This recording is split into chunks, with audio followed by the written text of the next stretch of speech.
My great kingdom of Italy. This video is purely for entertainment and does not infringe on copyrights or laws. The rights to the novel and image belong to the original author. We do not claim ownership. Don't like waiting and want to listen to this fanfic in full now? Subscribe to our Patreon, where you'll find the best fanfics.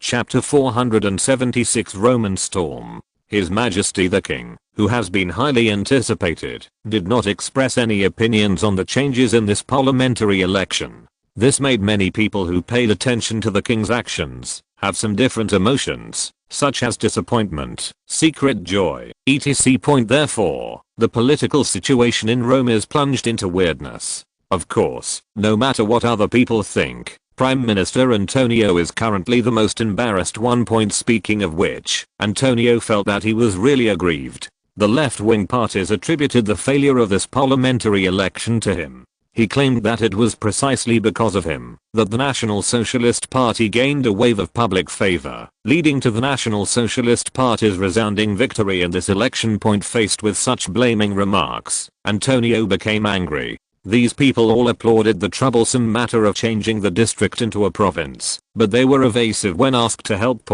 Now that we see that the National Socialist Party won a resounding victory in the election, we are blaming ourselves again. What the hell is this? But it's not wrong to attribute the responsibility for this matter to him. After all, the left-wing parties are united around him. These things must, of course. Antonio could not say these words because he is the leader of a left-wing party. How could he complain so much about his own party? However, if the right-wing party wins the election, he must find a way to ensure that he continues to be in power to this end. He invited the leader of the Liberal Party, Giolitti, and the leader of the Socialist Party, Crispi, to discuss countermeasures. Speaking of the leader of the Socialist Party, Crispi, this parliamentary election was the worst. Not only did he lose the position of Speaker of the Parliament that he had held for many years, he was also criticized within the party, which gave this boss a headache.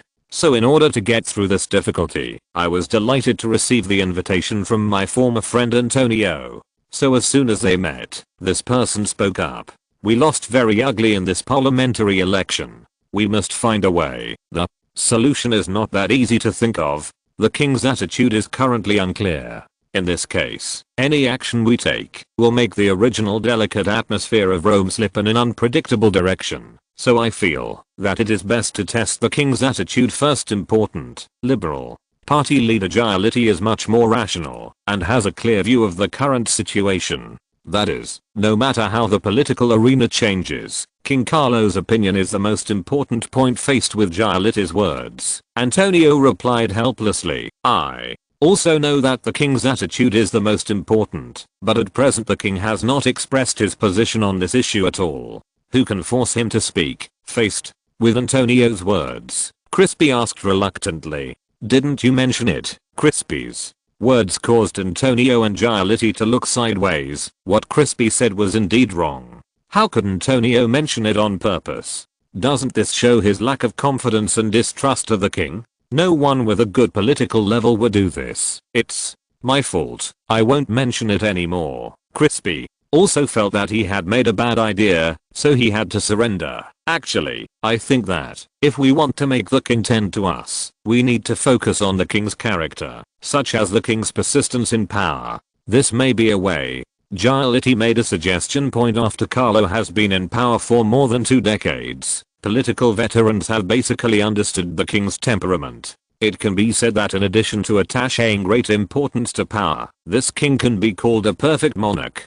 He is clean and self-possessed externally, cares about the suffering of the people, has a good view of the overall situation, etc. It can be said that except for taking power seriously, everything else is good.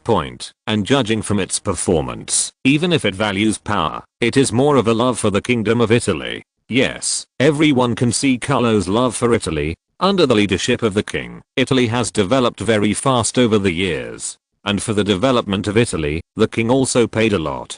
The royal family not only invests heavily in heavy industry and new industries, but also does good charity. At present, relief societies have been set up in various cities in Italy to provide relief to some poor people who do not have enough food and clothing. Giolitti, you are right. This is indeed a way, but it is not easy at all to make those stupid young men of the National Society offend the king. Antonio admitted that this was indeed a way, but it was not easy at all to achieve the goal, because even the National Socialist Party, which had just emerged in the political arena, should know about the king's rebellion, and how could it offend the king? This is a matter of human nature. We can make some preparations first.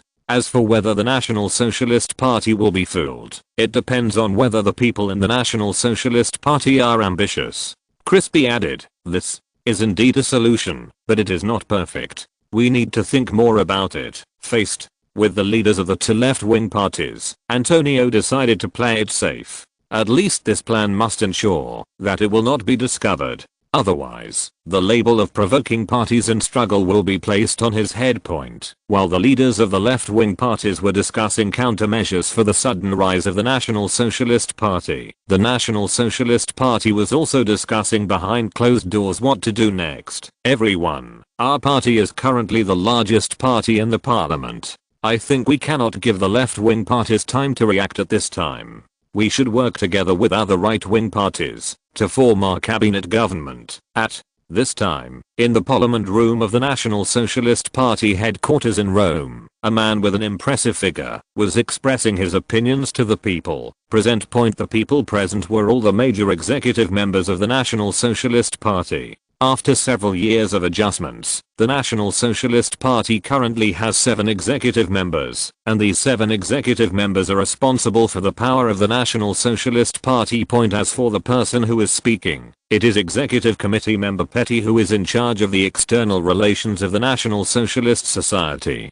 But some people didn't agree with what he said. Petty, I don't think it's appropriate to join forces with other parties to form a cabinet. Firstly, our National Socialist Party is not familiar with high-level government work. If we don't do it well, it will easily damage our party's reputation. Secondly, forming a cabinet requires a parliamentary resolution and the king's approval. That's it. If we don't get the king's approval, then it's totally worth a loss. Don't forget, it's a coincidence that I won the election this time. At this time, we should not rush forward, but should calm down and enrich the party. It's about myself. Especially during this period, I found that many members of the party have become impatient, and the issue of forming a cabinet should not be discussed at this time. The speaker was Campus, executive member of the National Socialist Party. He was mainly responsible for the theoretical research of the National Socialist Party. He was also responsible for party discipline work, and ranked relatively high among the executive committee members. Campus said this in a rather euphemistic way, almost saying that he was afraid that the National Socialist Party would form a government and serve as a wedding dress for other right-wing parties. Campus' words made Petty look unhappy, because he was just pointing at his nose and saying that he was not capable enough and was being fooled by other right-wing parties. Campus, I admit that there is some truth in your idea, but this opportunity is too rare. The last time a right-wing government formed a government was 27 years ago. If you continue to wait, who knows if there will be such a good opportunity. Petty, I'm going to criticize you for your wavering of faith in the party. Campus, don't go too far. Okay, both of you, please stop. Just when the 2 executive committee members were about to have a bigger dispute, Cross, as the chairman of the executive committee, stopped them. I need to say a few words here. In fact, it does not matter whether we form a cabinet or not. What is important is that our National Socialist Party must have a unified understanding. The unexpected results of the parliamentary election have indeed made many of us have doubts. Different ideas, so now let's vote for both ideas. If you agree with Executive Committee Petty's opinion, please raise your hands. If you agree with the opinion of Executive Committee member Campus, please raise your hands. Okay, 2 votes to 4. The opinion of not joining forces with other right-wing parties to form a government has the upper hand. So Executive Committee member Petty, your proposal cannot be established. Cross quickly rejected the proposal to form a coalition government. Who doesn't want to form a cabinet? However, Cross, who has some experience in domestic affairs, knows that forming a cabinet is not that simple. Executive Committee member Campus is right when he says that forming a coalition now will only benefit other right-wing parties, and the National Socialist Party is basically a large number of people who control the government. What do you think? And don't the king's opinions need to be considered? Now that the king has not expressed his position, it would be really unfair to bring up the matter of forming a cabinet at this time, if it offends his majesty. Point in this case, the idea of forming a cabinet, which seems tempting, but is actually a trap, is absolutely not an option. Of course, just because it's not a choice doesn't mean it's useless. Krause already has several ideas for this. Sorry, this chapter took so long. I revised it several times, but I'm still not satisfied with it. But this is my limit, so you can just read it. Point in addition, most of the guesses made by book friends yesterday were actually partly correct, but I guess the person who made the Type 38 had some misunderstanding about the machine gun. Well, this machine gun in the book is a combination of Madsen and Czech styles, and the bolt and sight are Czech style. Chapter 477 Trip to Venice. The strange situation in Rome's political arena did not last long. In March, National Socialist Krause and Prime Minister Antonio publicly appeared hand in hand, announcing that the tense situation had subsided. Of course, calming down this tense situation is not without cost, as there are two more members of the National Socialist Party in the cabinet. Istvan Tamasi as Minister of Labour, Ricardo Diaz as Minister of Transport.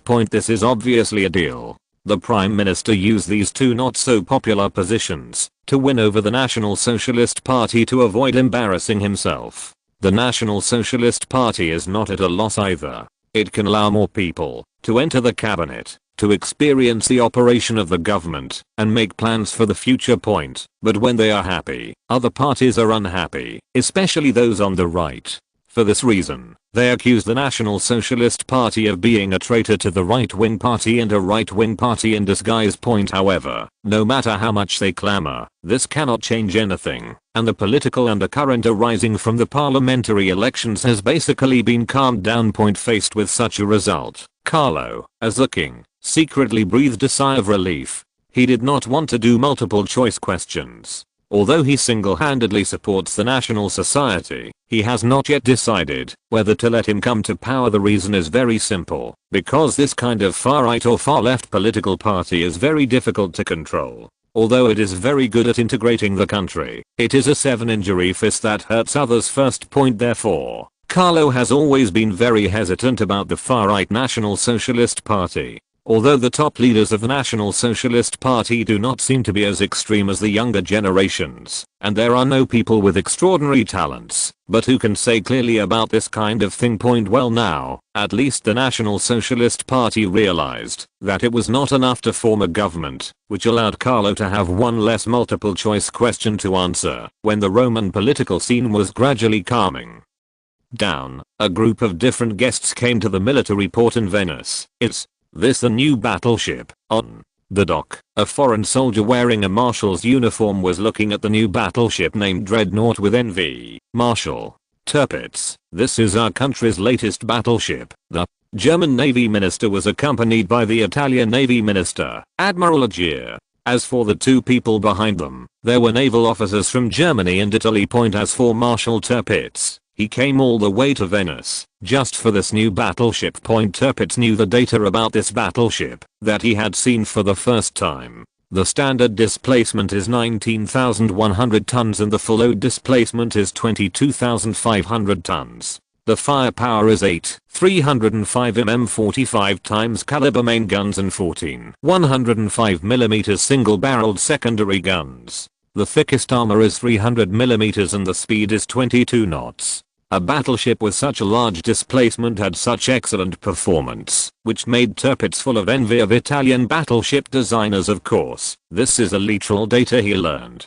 As for whether it can be achieved specifically, he needs to ask his Italian colleagues. Let's go up and take a look first. At the invitation of Admiral Agier, German officers headed by Marshal Tirpitz boarded the Dreadnought. Tirpitz took the German officers to look at the turret, sailor cabin, officer cabin, power cabin, etc. Such an excellent battleship. This is a masterpiece that spans the ages. Tirpitz couldn't help but praise after looking around the battleship. As a naval admiral who understands the navy, Tirpitz is very aware of the role of a good battleship on the navy point if nothing else. Take the Dreadnought as an example. If its performance is as claimed by the Italian Navy, it will be much more powerful than Germany's latest Braunschweig-class battleship.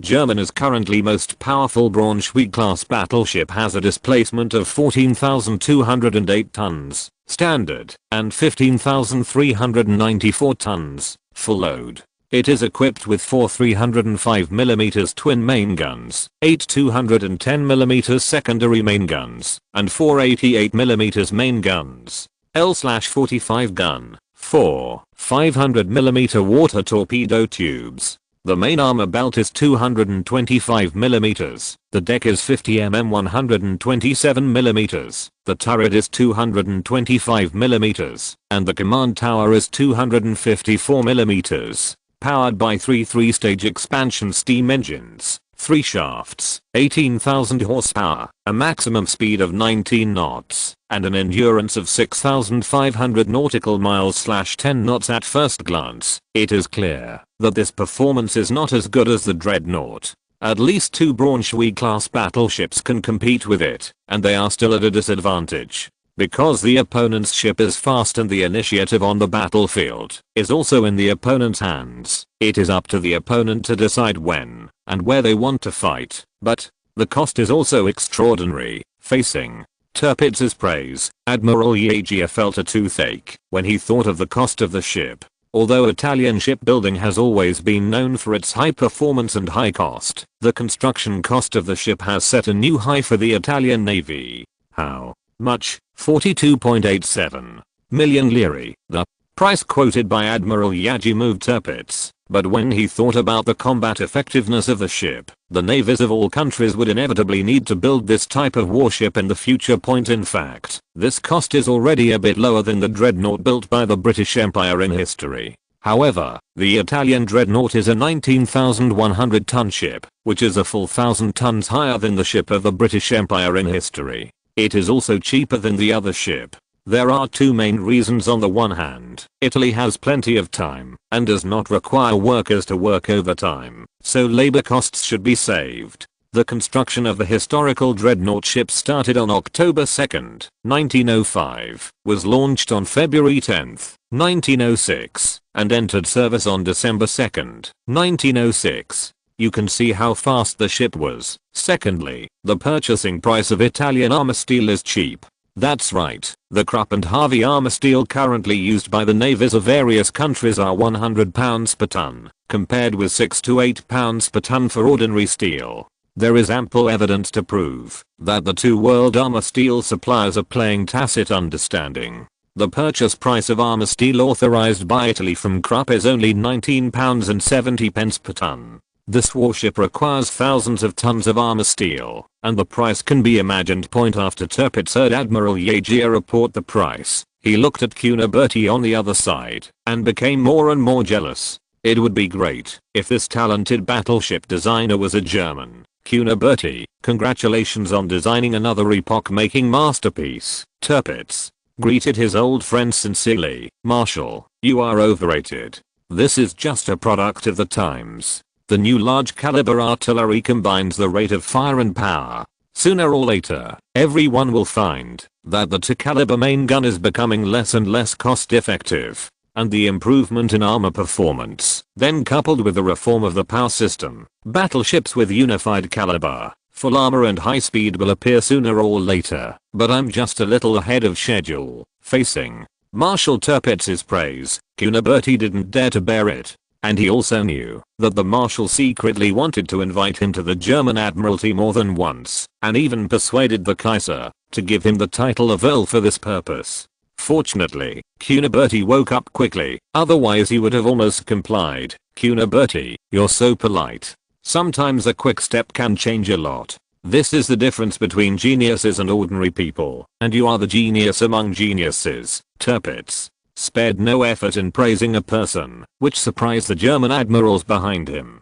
Although this Cunaboti designer is very good and much better than the German designers, you can't praise him without any bottom line point. Although these German generals failed to see through Tirpitz's approach, Admiral Yagia was not ambiguous at all and stepped forward to pull him. Your Excellency Tirpitz, let's go up to the command tower and take a look. Our most advanced communication equipment is installed there. Before leaving, he gave Cunaboti a wink, but after receiving the hint, Cunaboti stopped following him and instead changed direction. After he turned a section of the deck, the sound coming from the cabin caught his attention. Please, don't talk nonsense. Sir Cunaboti will definitely punish you if he hears it. Grosso, don't worry too much. They are on the deck. And I was wrong. The dreadnought is not very good at protecting against torpedoes. It has a small number of anti-torpedo compartments. I have calculated that it only takes to a 533mm heavy-duty torpedo. The dreadnought's mine protection structure cannot withstand it. You're crazy. Talking about Italy's best warship designer here. Hearing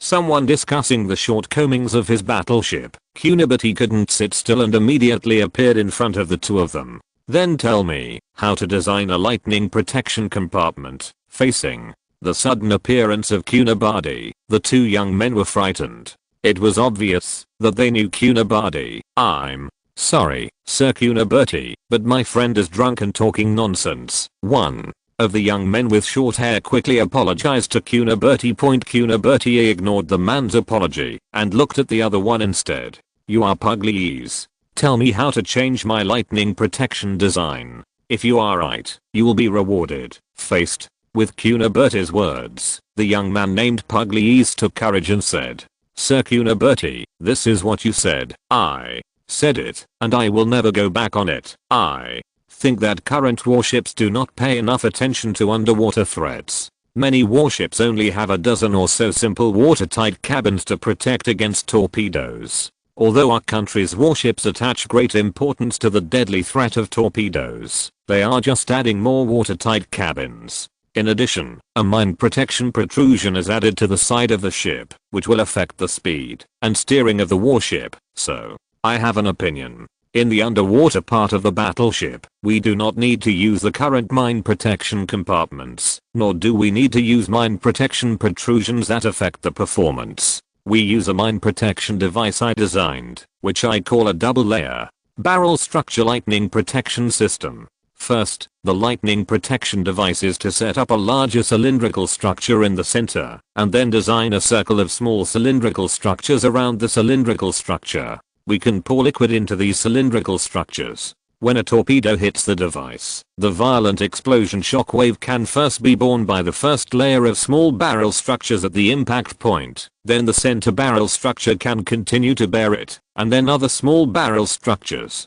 Cunaboti understood what this young man named Pugliese said, and I have to admit that this guy named Pugliese's idea is really unique. The barrel-shaped lightning protection structure does sound much better than lightning protection compartments and lightning protection protrusions. Of course, further testing is needed to know the specific situation point at this time. Cunaboti looked at the young man named Pugliese with admiration in his eyes. What's your full name? Umberto. Pugliese, you come to the Naval Design Institute to find me tomorrow. After saying these words, Cunaboti left, leaving only a confused Pugliese. Please, you are making a lot of money. Sir Cunaboti is definitely going to recruit him. This is the best warship design department in Italy. You are making a lot of money. Chapter 478 Purchasing Drawings. Marshal Tirpitz spent a week in Venice with the German naval officers.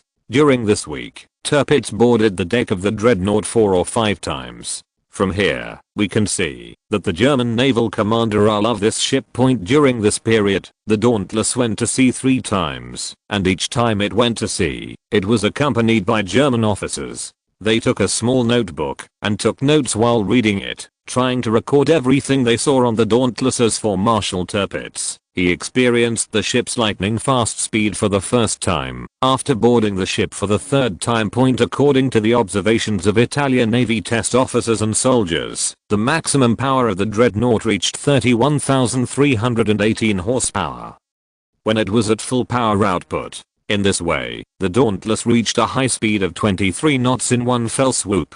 The actual power far exceeded the design power by so much, which not only surprised the Italian officers, but also the German officers who visited it. Point for the power system. To be able to burst out such a surging power at full power, it all depends on the role of the oil-fired boiler. This product, which combines German and Italian marine power boiler technologies, has an astonishingly high explosive capacity. Not to mention the use of fuel that can burn more fully, which increases the output power of the boiler. The increase in power is definitely good news for the dreadnought, and it also strengthens some of the German Navy's ideas. After visiting the dreadnought several times, the German Navy finally made a request to Italy to purchase the full set of dreadnought technology. Admiral Yagi, your country's dreadnought battleship is an epoch-making masterpiece. I hope that your country can share the blueprints of the ship with our country in accordance with the alliance agreement. No problem, but I hope your country can exchange the following technologies. As he spoke, Admiral Yagi took the document handed over by the officer beside him and placed it in front of Tirpitz. Although Germany and Italy are in an alliance and can also provide each other with technical supplies, etc., the premise of all this is the principle of equivalence, that is, whether the technology or goods provided by the two parties are of equal value. That's right, they are equal in value. Because this is also an exchange principle formulated with full consideration of the actual conditions of the two countries. After all, no one wants to suffer a loss, so an exchange of equal value is in line with the actual situation of both parties. Of course, when two parties have disputes about a technology or material, the differences between the two parties can be adjusted through negotiation. If the differences are too great, then the two parties can choose whether to terminate the exchange or whether one party meets the other party's demands. Of course, under normal circumstances, the two parties rarely reach the last step because the two parties usually reach an agreement in the first step. As for the purchase of a complete set of Dauntless technology this time, Germany has also done a good job and knows what technologies Italy needs. For example, in the chemical industry, Italy has already coveted it. Among other things, German dyes dominate the world. Every textile factory that wants to perform rendering will basically purchase German dyes, but this time, in order to obtain the complete set of drawings of the Intrepid, Tirpitz already had Italians asking for chemistry, optics, electrification and other technologies. However, when he accepted the conditions offered by Italy, he found that the Italians did not ask for the purchase of these technologies at all, but put forward several conditions that made him feel a little confused, such as asking to participate in the research and development of synthetic ammonia technology. In addition to ammonia synthesis, there are several studies that Italy hopes to participate in. It is obvious that the Italians want to put their hands on Germany's shoulders and gain access to new technologies with them. As for the Italians' thoughts, even though Marshal Tirpitz was only a soldier, there was no reason why he didn't know the other party's intentions. We need to consider the conditions given by your country. Faced with Tirpitz's words, Admiral Argyle immediately replied, "No problem, you can discuss it carefully." Although Admiral Yagi said this, he did not think that the head of the German Navy would pull out any tricks. Because in this matter, Germany needs help from Italy, and the urgency is very high. I didn't see that Germany passed two naval bills in a row, especially the 1900 naval bill, which doubled the size of the navy enacted in 1898, and required the German Navy to increase the size of its warships to 36 battleships by 1917, 14 heavy cruisers, 38 light cruisers, and about 100 torpedo boats. Its construction scale ranks second in Europe. How could such an urgent shipbuilding plan let go of the dreadnought, an epoch-making warship? Admiral Yagi was not worried at all that the Germans would not agree to his request. Speaking of which, the Italian Navy has sacrificed so much this time, so in terms of funding, perhaps His Majesty the King should consider the difficulties of the Navy. Especially when European countries continue to build ships, the Italian Navy must keep up with the pace of other countries. Otherwise the Italian Navy will become the last among the navies of the great powers. It needs to be explained here that, although Britain and Germany are currently building ships very quickly, there is another country that is building ships very fast, and that is the United States. which is separated by the Atlantic Ocean point. Although the United States lost the previous Spanish-American War, this stimulated the young and energetic United States. In the following time, American battleships were like dumplings. So far, the United States has as many as 19 battleships under construction and in service. Compared with Germany, which is making noise all over the world, its actions are much faster. 15 battleships are under construction and in service. He is worthy of being the chosen one with a lot of money. Point of course, from the perspective of a powerful naval power, the performance of these American warships may be slightly different from those of other countries. However, this also shows the United States' approach to building warships. If quality is insufficient, quantity will make up for it. The wealthy United States people are not short of money. The United States currently ranks first in the world in terms of shipbuilding expenditure, with an annual shipbuilding cost of at least £15 million, enough to make other navies salivate. Of course, it is fortunate that we are separated by the Atlantic Ocean. Otherwise, such unscrupulous shipbuilding by the United States will inevitably lead to larger scale shipbuilding by various countries. Admiral Yeager did not keep him waiting. After about 3 or 4 days, Marshal Tirpitz finally returned to the negotiating table. After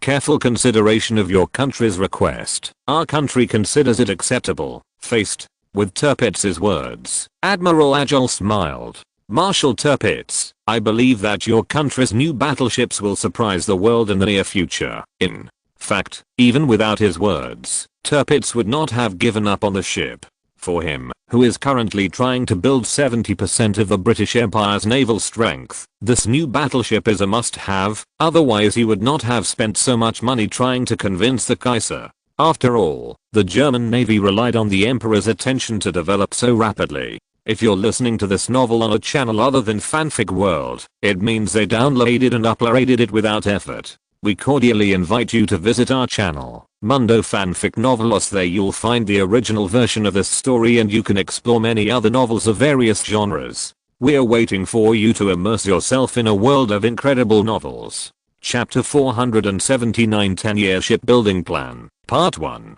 In the second half of 1903, the navies of various European countries received news that Italy secretly built an epoch-making warship. It had 4 twin-mounted main guns of more than 300 mm. In addition, it ran extremely fast, with at least 21 knots speed.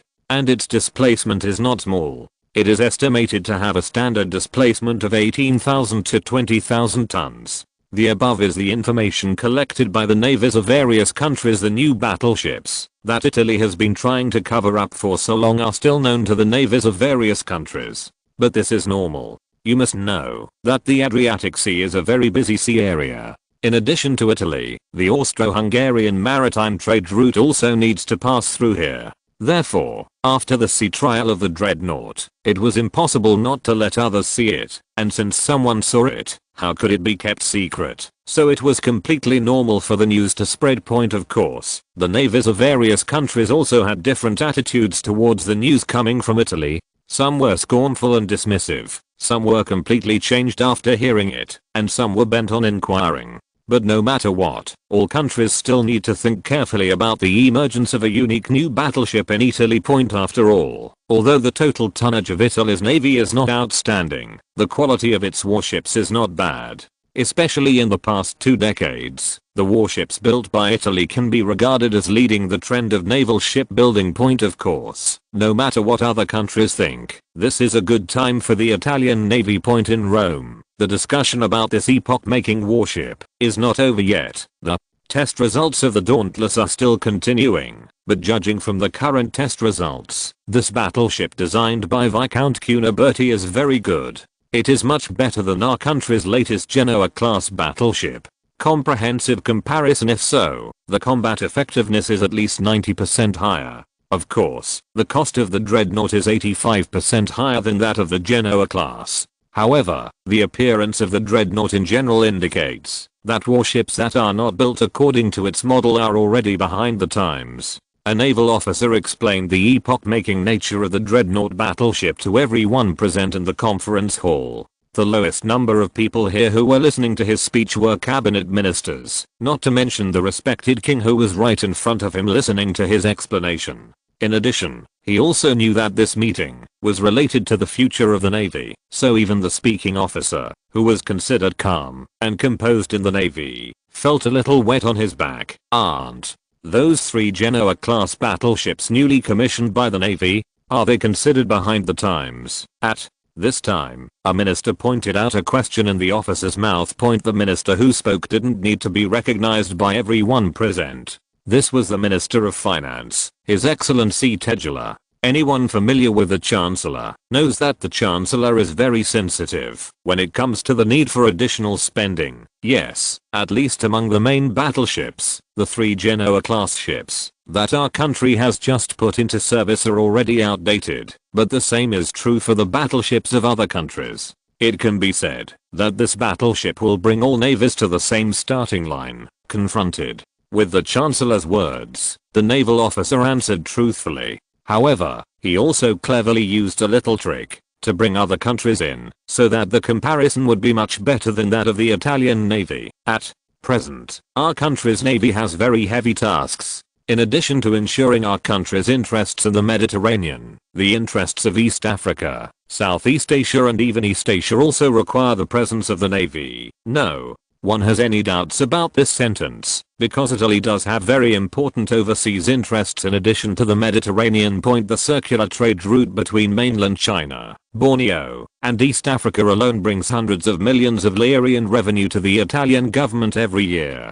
In this case, it is indeed very difficult for the Navy to fight against pirates to show Italy's strength and maintain trade lines. Not to mention safeguarding the interests of the Mediterranean. The Navy is the first choice of the Kingdom of Italy. Currently, Britain and France, the main threats to Italy, have strong navies in the Mediterranean. The French Navy has 69 combat warships in the Mediterranean, with a total tonnage of 190,000 tons. The British Empire is smaller, with 47 battleships with a total tonnage of 160,000 tons. As for Italy, it has 91 warships with a total tonnage of 270,000 tons. Doesn't it seem like Italy is on a higher level than England and France? Don't think too much, because 90% of Italy's naval warships are in the Mediterranean, while Britain and France have other sea areas besides the Mediterranean. Among other things, the number and total tonnage of French warships on the side facing the Atlantic is much higher than that in the Mediterranean. As for the British Empire, let alone that point, it can be said that it seems that the Italian Navy has the advantage in the Mediterranean, but in fact the Italian Navy is at a disadvantage in the Mediterranean. Being able to compete with the French Navy is also thanks to the security needs it faces on both sides of the Mediterranean and the Atlantic. Otherwise, the pressure on the Italian Navy will be greater. Of course, all the important ministers and even the monarch present knew that the Navy was not easy. After all, there was no terrain on the sea to rely on. Unlike land, although it borders France, the tall Alps allow the two countries to have only a limited number of roads that can be used for military purposes. As long as these roads are guarded, they can make the other side sigh. Therefore, naval construction is necessary. After all, the Italian coastline is too long.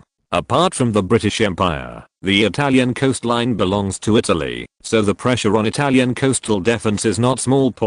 If the important ministers present did not know this, they would not have agreed to the king's plan to expand the navy. You must know that Italy is not financially wealthy, and supporting the expansion of the navy is just money dug out of the teeth. So, how large a new fleet is the navy planning to build? The question came from the Minister of Finance again. Facing the finance minister's inquiry, the Navy minister on the side immediately took over the words before the officer could speak. According to our Navy's analysis of the future situation, our Navy will need at least 15 new battleships, 6 new battle cruisers, 26 new cruisers, 80 new destroyers, and 60 other special auxiliary ships within 10 years. Upon hearing Admiral Yage's words, Prime Minister Antonio immediately frowned. Battle cruiser, what type of ship is this? No wonder the Prime Minister asked this. Although the government doesn't know much about the Navy, it still knows the basic types of battleships. I have never heard of this battle cruiser facing the Prime Minister's inquiry. The naval officer who introduced him quickly answered. This is a newly designed warship by our chief naval ship designer, Viscount Cuniberti. It has the firepower of a battleship and the speed of a cruiser. It is mainly responsible for targeting the opponent's cruise ships and other warships. In addition, it can use high speed during the decisive battle, carry out forced reconnaissance, and when necessary during war, it can also serve as a battle line engagement warship. It can serve as a cover when retreating. It is responsible for catching up and entangling the opponent during pursuit, such as some combinations of heavy cavalry and light cavalry in the medieval era. Features: more outstanding troops. Sorry to keep everyone waiting. Makeup. Must make up Chapter 480 10-year shipbuilding plan, Part 2. Although the Prime Minister interrupted, the scale of the shipbuilding still attracted the attention of everyone present, especially Tegela, who was the Minister of Finance. Admiral Yaji, what is the total scale of the warships you plan to build? As soon as the Finance Minister opened his mouth, Admiral Yaji knew that the core issue was coming, and money was the core issue. Our Ministry of the Navy estimates that the total tonnage of building these warships should be between 550,000 and 600,000 tons, and the total cost should be between 1.354 billion and 1.421 billion lire. Admiral Yaji's words made all the ministers present take a breath. Isn't this cost too high? The government needs to invest an average of 130 to 140 million lire in shipbuilding every year. Is this investment too much? Don't look at Italy's annual fiscal revenue of 1.7-8 billion lire, but its expenses are also huge. Infrastructure, industry, education and health, payment of principal and interest on national debt, salaries of government personnel, etc. are all basically fully booked, and expenditures are basically overrun by 100 to 200 million liras every year. This allows the government to spend more than RMB 100 million to build ships every year, which will definitely put more pressure on the government. Not to mention, whether newly built warships require personnel training, daily maintenance, etc., which also cost money. So what he said to Admiral Yaji immediately aroused everyone's rebuttal. This investment is too big. Does your Navy plan to concentrate 20 years of expenditure into 10 years? However, in the face of opposition from the government, Admiral Yaji was mentally prepared. This is the result of careful consideration by our Navy, because the current situation the Navy is facing is more difficult, and we need so many warships to protect our country's security and interests. This is still too much, and it has jeopardized financial security. Our Ministry of Finance believes that only 80 million liras of annual shipbuilding funding can ensure fiscal rationality. Finance Minister Tegela's answer can be regarded as a blow to the main artery of the shipbuilding plan, directly reducing the total funding of the shipbuilding plan by 5.6 billion lire. The finance minister is very shrewd. The shipbuilding cost is 80 million lire per year, which can be easily solved by the government by moving here and there. First of all, doesn't the Navy have a shipbuilding budget of 20 to 30 million lire every year? If they are directly merged together, the Ministry of Finance only needs to spend more than 50 million lire. Then it is feasible to operate on some unimportant funding items, coupled with the annual increase in fiscal revenue, to maintain a healthy fiscal situation. As for the increase in naval funding after the warships are commissioned, let's talk about it at that time. There is always room for more squeeze. However, Tegela's beautiful thoughts were shattered when Admiral Yaji replied immediately. This is simply not possible.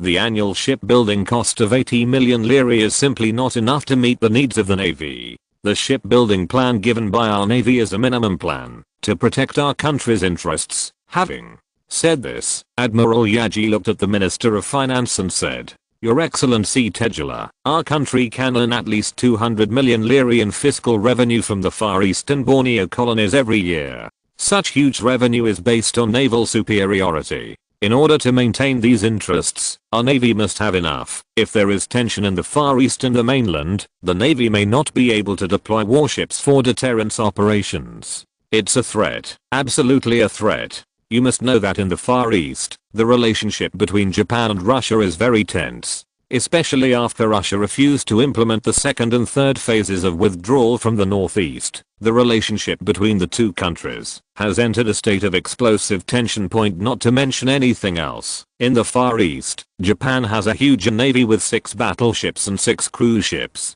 Of course, this hugeness refers to the Far East, and Russia is not bad either. With 7 battleships and 8 cruise ships, it is slightly better than Japan in terms of quantity. However, the Russian battleships are limited in tonnage, so in terms of actual combat effectiveness, they are slightly inferior to Japan's combined fleet. Point as for why the tonnage is restricted, because Russia can only maintain 13,500-ton warships at the largest shipyard in Lushan, so Russian warships can only choose to be below this tonnage. Point one more thing.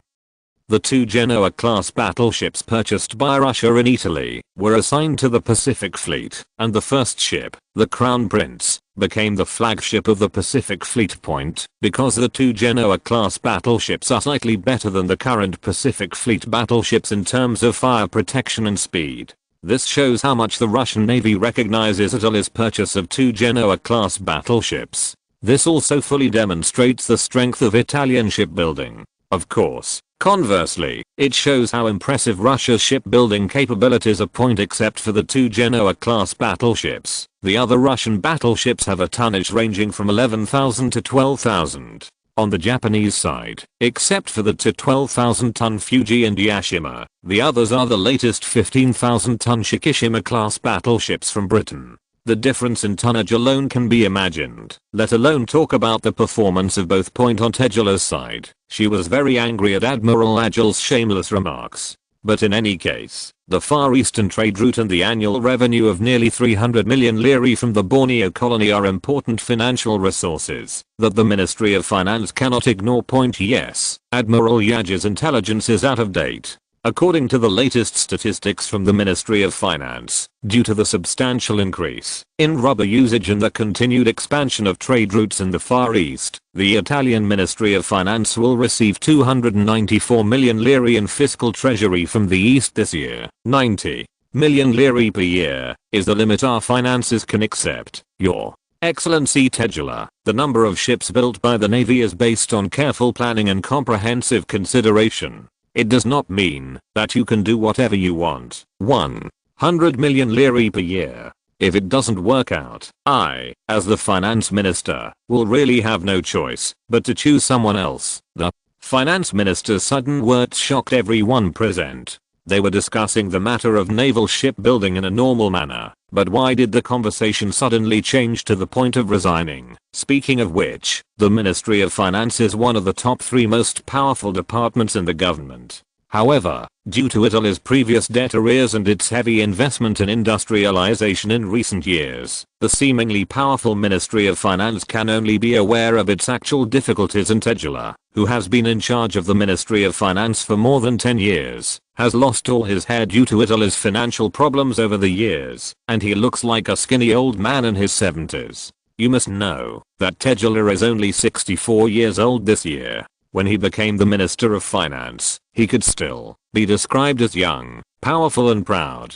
For more than 10 years, it can be seen how hard he has worked to develop this virtue. Point in addition, what he said that day was not actually an angry remark, but the result of Tegela's careful consideration, which was used to bring up this topic from the beginning. Because after entering this year, Tegela obviously felt that his energy was a little low, and he was much slower in handling various affairs of the Ministry of Finance. Point faced with the cold scene caused by Tegela's sudden resignation, Prime Minister Antonio quickly came to the rescue. Actually, the problem of naval shipbuilding funding is mainly due to financial difficulties, so I think we can't just let the Ministry of Finance figure out a solution. Each department also needs to think about it. Tighten the financial budget of each department, and let colleagues from the Ministry of Finance take a breath. Faced with the Prime Minister's rescue, the bosses of other departments also spoke out one after another. The Prime Minister's proposal is very good.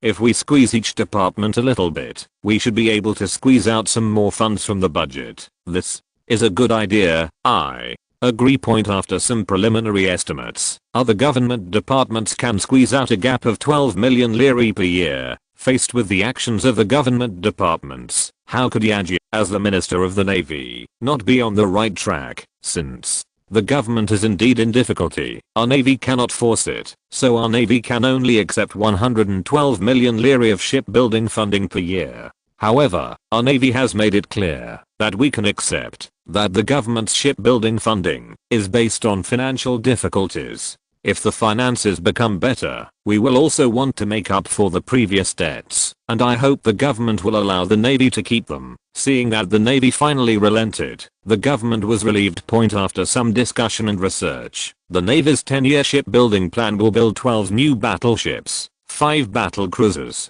21 new cruisers, 68 new destroyers, and 62 other special auxiliary ships, for a total of 45. A large-scale shipbuilding plan of 530,000 tons. Seeing that the two parties finally reached an agreement, Carlo, who had not spoken during the whole process, breathed a sigh of relief. You must know that he has spent a lot of energy to get the government to agree to shipbuilding. As for how much we can talk about, it all depends on the Navy itself. And the result is not bad. The talks are not bad, but the fly in the ointment is that the Chancellor of the Exchequer wants to quit. This is a problem, because not everyone can be the Minister of Finance. He must have sufficient ability and also need to be recognized by him. Such a person is difficult to find. Chapter 481 Subsequent Impact. Tila, is this too impulsive? In the Fiat S-type sedan, provided by Fiat for senior government officials, Prime Minister Antonio and the Minister of Finance lived in the back seat and had a conversation. It's not impulsive. I feel like I'm running out of energy this year, and I'm dealing with the Navy's shipbuilding business, so I want to let it go. I'm so tired at the Ministry of Finance, and there's no time to rest at all. I even have little Rudy for most of the year. Didn't see it. Antonio knew this. Little Rudy, Tegela's favorite grandson, was only 3 or 4 years old and was at his cutest. Stop talking. I haven't seen my daughter Lynn for a long time. Now that we have reached this position, we need to think more about Italy. It is helpless to not have time to spend with my family. Faced with Antonio's persuasion, Tegela certainly knew the Prime Minister's intentions. First, the Ministry of Finance he had managed over the years was very good and satisfied everyone. Secondly, the importance of the Ministry of Finance makes the selection of candidates very difficult. It must be both capable and recognized by the king. This is especially difficult for the latter. However, Tegela was unwilling to accept the Prime Minister's offer to stay. I'll stick around for another year until you choose the right person. Antonio couldn't say anything more with these words. It seemed that the finance minister had made up his mind. There is no choice but to quickly choose a new finance minister. But this is not something he needs to think about. I believe the king will also have a headache over this. The choice of the Chancellor of the Exchequer is a matter for the Prime Minister and the king to worry about, and there are also gains for others attending this meeting. This was the case for Army Chief of Staff General Simeon. After he returned to his office without saying a word during the entire meeting, he called Major General Guriri from the training office. Give me the list of previously disbanded troops. I want to see it. Faced with General Simeon's sudden rise, Major General Guriri, an old subordinate, asked curiously, "Admiral, is there anything new? The Navy is going to expand, and it will be a big expansion." Simeon's words made Major General Guriri's eyes light up. He immediately understood the profound meaning of Admiral Simeon's words. Since the Navy was about to expand, it meant that the situation was unsettled, or that the kingdom was taking action. Then the army must also need to expand. Otherwise, why would the Navy expand? It can be said that the army has been working harder in recent years than before. With the development of science and technology, more and more new equipment and technologies require the army to be responsible for research and development. There are field telephones, armored vehicles, radio communications, and train guns derived from armored trains, etc. The new artillery alone includes field cannons, howitzers, mountain cannons, etc. The development of these new weapons requires money. If the three countries could not jointly develop them, the army's military expenditure would not be enough. At present, the total strength of the army has dropped to less than 200,000. These troops still need to defend the mainland, the Balkans, North Africa, East Africa, Southeast Asia, and the Far East. It is like spreading pepper noodles, and it is not enough to spread everywhere. One more thing. At present, Italy relies more on the Three Emperors Alliance to deal with the land threat from France. That's right, because the size of the army has dropped so much, the army itself is a little unsure. Just by relying on the more than 80,000 troops on the Italian-French border there is no way. There is only so much funding, and if we want to keep up with other countries, we can only find ways to deal with personnel funding. As for national defense and security, we can really only rely on the deterrence of our allies since such a high price has been paid. The army also has many new types of equipment. For example, artillery that uses wide rubber wheels to facilitate maneuverability, radio stations, field telephones, train guns, etc. Especially the latest train gun, the P2 train gun. This gun is based on the Navy's 254mm naval gun. It has a range of up to 23.3 kilometers. It can conduct long-range artillery fire on the enemy at a rate of 122 rounds per minute. It can fire armor-piercing projectiles. The total weight of grenades, high explosive bombs and other bombs is 174 tons, and they can be fired and moved without deployment. It is the most powerful long-range artillery in the hands of the army, and can deal with large and solid targets such as ground fortresses and maritime warships. In addition to these, the army also plans to form an air force. That's right, the air force. But what everyone thinks is a little different. In addition to those smart aircraft, this unit also has a big guy, an airship point at present. Although the flying craze continues in various countries, including Italy, the performance of their aircraft has not been high, and they can basically only fly 10 to 20 kilometers. Last year, Pablo, a radiator with a dream, wanted to fly across the English Channel, but he failed. The plane broke down midway and plunged into the sea. He also needs to be agile and the rescue ship is fast, otherwise he will have to keep company with the fish and shrimps in the sea. Once Count Zeppelin's rigid airship successfully flew the year before last, it immediately attracted the attention of Germany and Italy, because the load capacity and safety of rigid airships are much higher than those of current aircraft. You must know that flying an airplane is currently called a brave game, and the accident rate is very high. The military is not a fool. This kind of airship that can transport or drop bombs in the air definitely needs to be taken seriously. Not to mention that these airships use helium produced in Italy, which improves safety performance to a higher level point. So the Italian army gritted its teeth and purchased 3 rigid airships, 2 small ones, and 1 large one, for military missions. Of course, in addition to the most important airships, the army has also purchased 12 gadgets such as airplanes. Although the current performance of the aircraft is not good and can only fly 1 to 20 kilometers, in the future, with the development of technology, its range will definitely increase significantly. Growth. It would be good for the army to spend a little money to prepare for a rainy day. The current cost of an aircraft is not too expensive, about 20,000 to 30,000 lire. This major expansion of the navy is also an opportunity for the army. Otherwise, why would General Simeon rush back to abolish the establishment list? General, it seems that our army will not be able to survive for a few more years. Major. General Greery thought of this with a smile on his face. This information must be kept secret and must not be spread outside. Simeon took the list, looked through it, and gave his subordinates a warning. This kind of information must be kept secret, otherwise the consequences will be very serious, and he doesn't want to kill Masu with tears. Don't worry, Admiral, no one can get a word out of me. After Major General Grilly saluted, he walked to his office. He still had a lot of work waiting for him. Simeon is not the only one who feels the implications of the Navy's expansion. A small meeting is being held at the home of Interior Secretary Krause.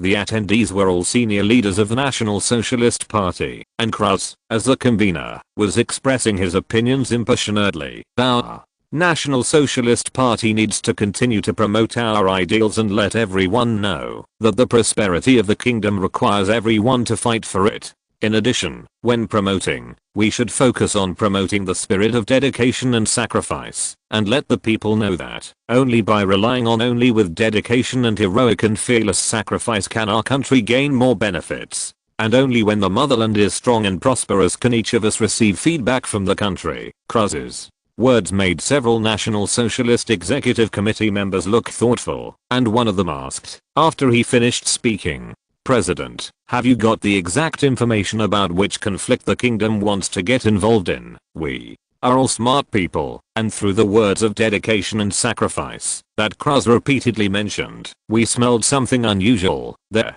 is no definite news, but I think the kingdom is preparing. As the situation in Europe becomes increasingly tense, as an important European country, we may not be able to escape." Cruz's words drew approval from others. At present, the relationship between Germany and France is relatively tense, and Britain and Germany are not happy because of naval issues. How could Italy, as an ally, not be able to hide? Not to mention, when it comes to Mediterranean interests, the relationship between Italy and France is already tense, and the relationship between the United Kingdom and the United Kingdom has gradually changed in a bad direction in recent years. Maybe there is going to be a war, and this is our party's opportunity. It's hard to say. It still depends on who we beat in the end. It's a little early to say this now. The executive committee members present at the meeting made suggestions one after another, trying to contribute to the future of the National Socialist Party. Pointing Cruz's mind, he believes that it is more important to be recognized by the monarch.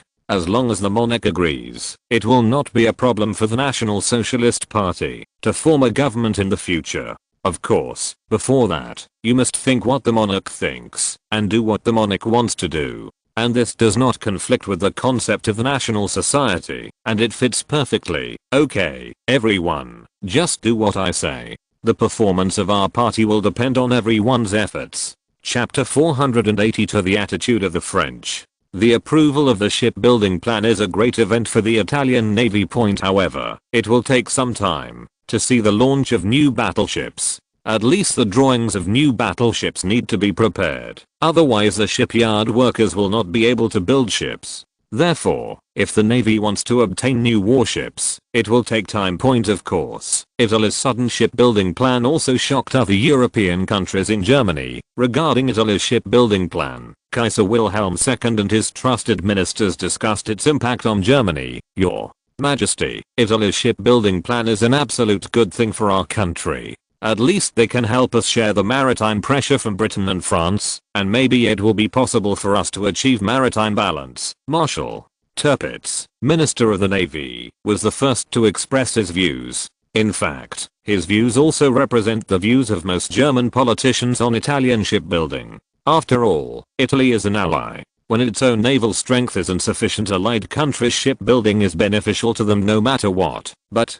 whether this will provoke a strong reaction from the UK, we also need to pay attention to the attitude of our other ally, the Austrians. At this time, someone expressed different opinions. No one else needed to speak. Tirpitz could answer it himself. The British reacted violently to our shipbuilding plan, so why not build it? As for Austria-Hungary's reaction to Italian shipbuilding, is there any surprise? The Navy is at a disadvantage, but the Army maintains an advantage, and in terms of strategic situation, it is also Austria-Hungary has the advantage, so there is nothing to worry about. Well, this is not rude, it makes perfect sense. Tirpitz's remarks drew praise from others. Marshal Tirpitz is right. Italian shipbuilding is very beneficial to our country. It can not only contain the maritime power of Britain and France, but also deepen its hostile relationship with Britain and France. We should give it more applause. After all, we their allies are very ambitious in the Mediterranean, and we should support their demands. The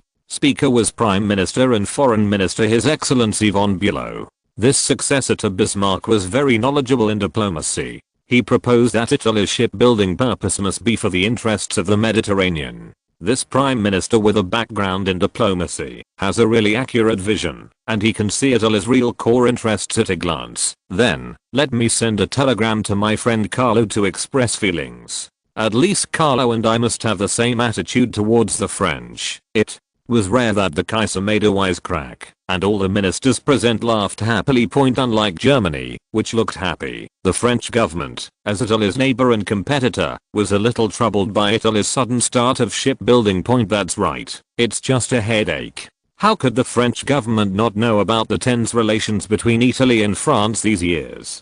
And they also know the reasons why Italy is dissatisfied with them. The seizure of Tunisia and the competition for Mediterranean interests have led to poor relations between the two countries. Now that Italy is preparing to massively expand its navy, the French government must treat it with caution. Now in power in France is a compound cabinet. The Prime Minister who studied theology. One of the most outstanding things he has done so far is the separation of church and state. It always feels so familiar. Everyone. Germany is currently building its own fleet, and Italy is now starting to build its own fleet. Our navy must expand, otherwise the consequences will be very serious. It was Navy Minister Pilotin who spoke. Currently, the French Navy is facing pressure from the German and Italian navies to build ships, which makes the French Navy sit on pins and needles. Therefore, as soon as the cabinet meeting started, Pilotin took the lead in speaking. However, his intention was not realized. Finance Minister Rouvier immediately said, "We are all aware of the difficulties faced by the Navy. However, our country's finances are not optimistic at present. It is a bit unreasonable to want to expand the Navy on a large scale like Germany and Italy. Reality, this." Rouvier is a veteran figure in French politics. He has served as finance minister in several cabinets, and as prime minister for one term. He is very good at balancing the budget, and is a pivotal figure in the cabinet, so his words make others very excited. Pay attention to, can't we think of a way? If our navy doesn't keep up, we will be at a dangerous disadvantage in the Atlantic and Mediterranean. But we also need to consider the issue of fiscal revenue and expenditure. At present, in addition to normal expenditures, our country is also under great pressure on land, and we also need to consider our allies. Financially, we really do not have any extra funds to build ships for the navy. Rouvier was not unreasonable. He analyzed the Ministry of Finance's expenditures item by item to the navy. Faced with Rouvier's analysis, Pilotin was not reconciled. I also admit the financial difficulties, but the problems facing our navy are bigger. Isn't national defense and security important? Our navy not only needs to safeguard the interests of the republic, but also needs to ensure the maritime security of our homeland and colonies. This maritime pressure is too great. The words of the Minister of the Navy made it difficult for other members of the cabinet to speak, who made France want to avenge the humiliation at Versailles. The lost Lorraine and Alsace are France's most important coal and iron bases. Look at the miserable situation of our neighbor Italy. In order to develop its heavy industry, it is looking for coal and iron mines all over the world. They are lucky to find coal and iron mines in Kosovo and Libya. However, let's not talk about the safety of the long transportation lines. This directly leads to the Italian steel industry can only rely on the protection of tariff barriers and can only develop domestically. Therefore, the naval issue made it difficult for everyone present to answer the question. But at this time, someone spoke instead. Actually, I think it would be difficult for our country alone to compete with the navies of Germany and Italy. Under the current circumstances, our country cannot take care of both the navy and the army, and can only choose one to provide support. The speaker was Foreign Minister Delcas, and the foreign minister's words immediately aroused Pilotin's dissatisfaction. Because if it can only protect one, there is no saying that the government must protect the army. After all, for France, land is much more important than sea. Isn't maritime safety important anymore? In response to the complaints from the Navy Minister, Delcas said, "Safety at sea is of course important, but when it can only guarantee the safety of one side, our country can only choose land. And there is no way to solve the issue of maritime security." Foreign Minister Delcas's words attracted everyone's attention. After all, in this case, they wanted to see what good ideas he could come up with.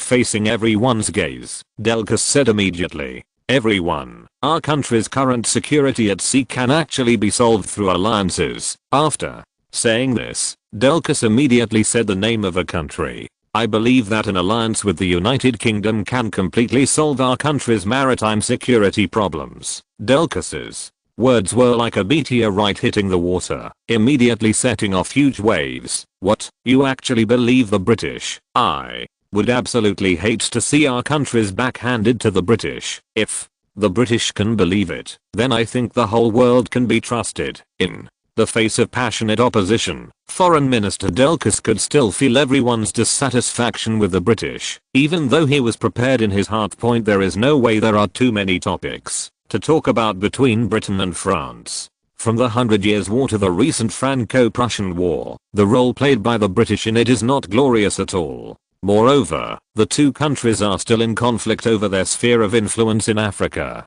It would be foolish to talk about forming an alliance.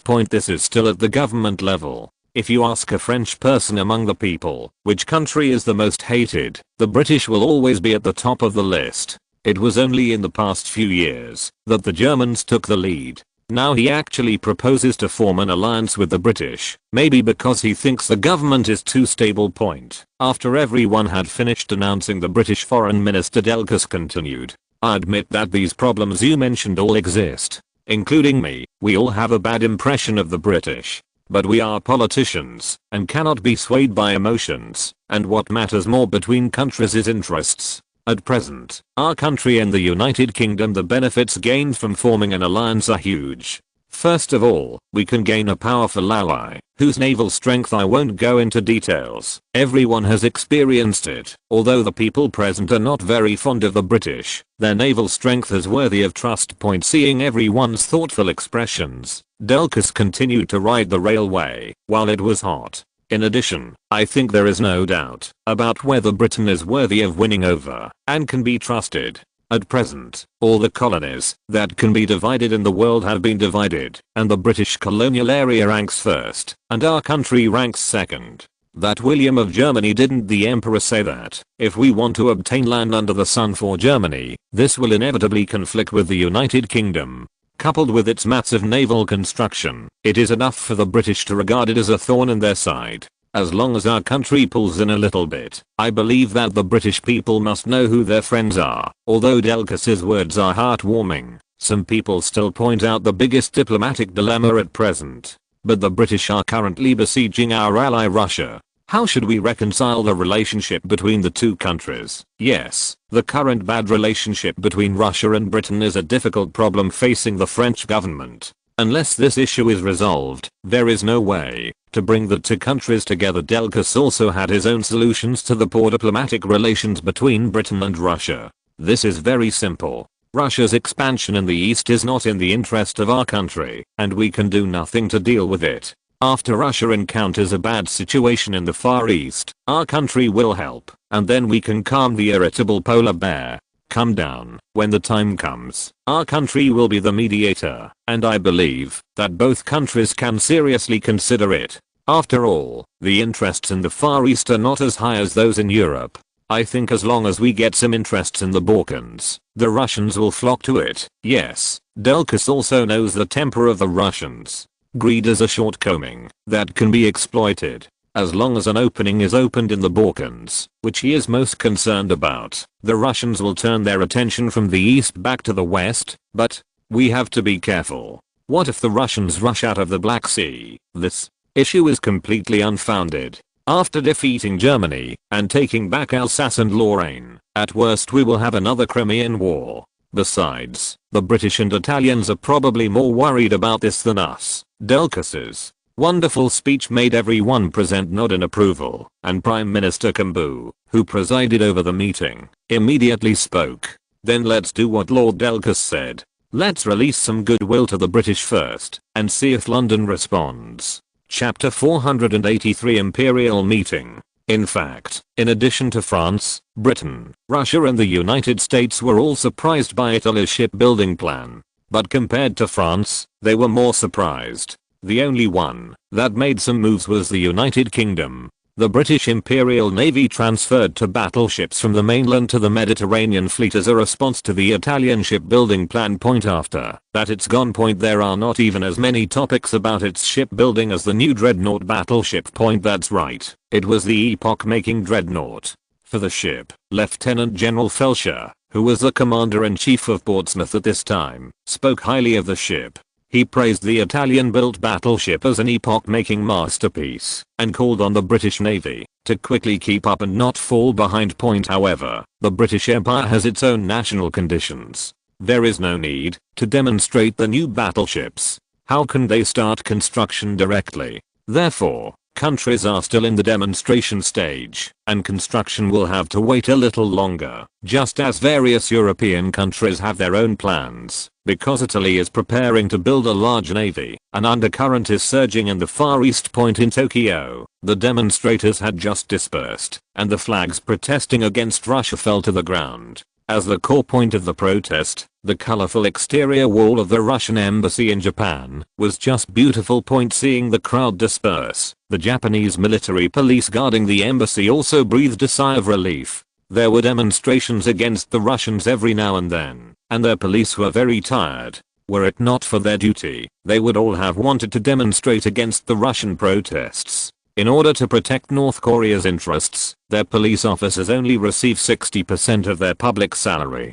How can a family live on this little money? The big men involved in the dispute between the two countries don't care at all about the thoughts of the little policeman, because they have more important things to focus on. In the palace, a royal meeting was being held. Your Majesty, gentlemen, the funds of our Ministry of Finance can still last for 3 months. If we don't find a way, the government will go bankrupt. Tibetan Prime Minister Son Arisuk, who was born in the army together with the Prime Minister, informed everyone present about the situation of the Ministry of Finance. Can you borrow some more from Britain, the United States and other countries? Minister of Agriculture and Commerce Irita Tosuk made a suggestion. Faced with this suggestion, Zeng Mahuangsuk said bitterly, "Currently, there is nothing to borrow. Our country has taken out everything that can be used as collateral for loans. There is only one way left." Although Zone Arisuk didn't say what the method was, everyone present knew what it was. Speaking of Japan's financial disastrous situation, Carlo deserves the most credit. Due to Italy's intervention in the Sino-Japanese War of 1888 to 1894, Japan suffered heavy casualties and received no compensation. If it had not been for the support of the British Empire, it would not have even been able to obtain North Korea, a springboard for the mainland. You must know that in the original history, after Japan received 230 million taels of silver compensation from the Qing dynasty, its total fiscal revenue increased directly from 134 million yen in 1893. Before the war to 279 million yen in 1895. After the war, with rapid growth, it reached 438 million yen in 5 years. The Three Kingdoms intervened to return the Liao dynasty and gave an extra 30 million taels of silver in the absence of a huge indemnity from the Qing dynasty. Although Japan obtained the protection of Korea, the Korean peninsula was not enough to supplement Japan's finances. Even if Japan mobilized more people to work abroad, Japan's finances have been unable to. It exceeded the 300 million yen mark. This also led to the fact that Japan's finances were the first to be unable to sustain it as Japan continued to expand its military. It was only 1903, and Japan's finances were already unable to withstand the crisis. Faced with the Tibetan Prime Minister's complaints, Prime Minister Kachira instead asked the foreign minister on the side, Omura-kun, how was the conversation with the Russians? Faced with the Prime Minister's inquiry, Komura Jutaro, who served as the crucial ambassador to the Qing dynasty during the Sino-Japanese War of 1894 to 1894, immediately answered, "The current talks with Russia are not going well. I have a feeling that the Russians are deliberately stalling for time." Komura Jutaro said that Japan wants to delineate their respective spheres of influence with Russia, because Russia has also extended its hand into North Korea. This situation is of course that after the Qing dynasty withdrew from North Korea, the small court of North Korea was afraid that Japan would be disadvantageous to itself. So it wooed the Russians and tried to use the struggle between the two to maintain its political status. The negotiation between Japan and Russia is to occupy the Korean peninsula alone. Facing the foreign minister, Kachira thought for a while and then asked the navy minister beside him, "Yamamoto-kun, if your navy faces Russia's Pacific Fleet, what are the chances of winning?" Although this is just an inquiry from the Prime Minister, all the important ministers present paid attention to this issue because it is related to Japan's future, point facing everyone's gaze. Yamamoto Gondry, the Minister of Navy, immediately spoke. If the combined fleet fights the Russian Pacific Fleet normally, we have a 60% chance of winning. The word 60% chance of winning made everyone present couldn't help but frown. Because the odds of winning are too low, Japan has invested all its assets. The odds of winning are too low and the risks are too great. What if we do everything possible? It was Prime Minister Katsura Taro who spoke, and Foreign Minister Komura Jutaro, who was familiar with diplomatic rules, changed his expression after hearing this. After saying this, Katsura Taro didn't care about the other people's faces. Instead, he stared at Yamamoto Gondry, waiting for the other party to give him a reply. Faced with the Prime Minister's continued questioning, Yamamoto Gondry thought for a while and said, "Our Navy Department has made such a plan before. If we want to use all possible means to defeat the Russian Pacific Fleet, there are 2 points that need to be considered.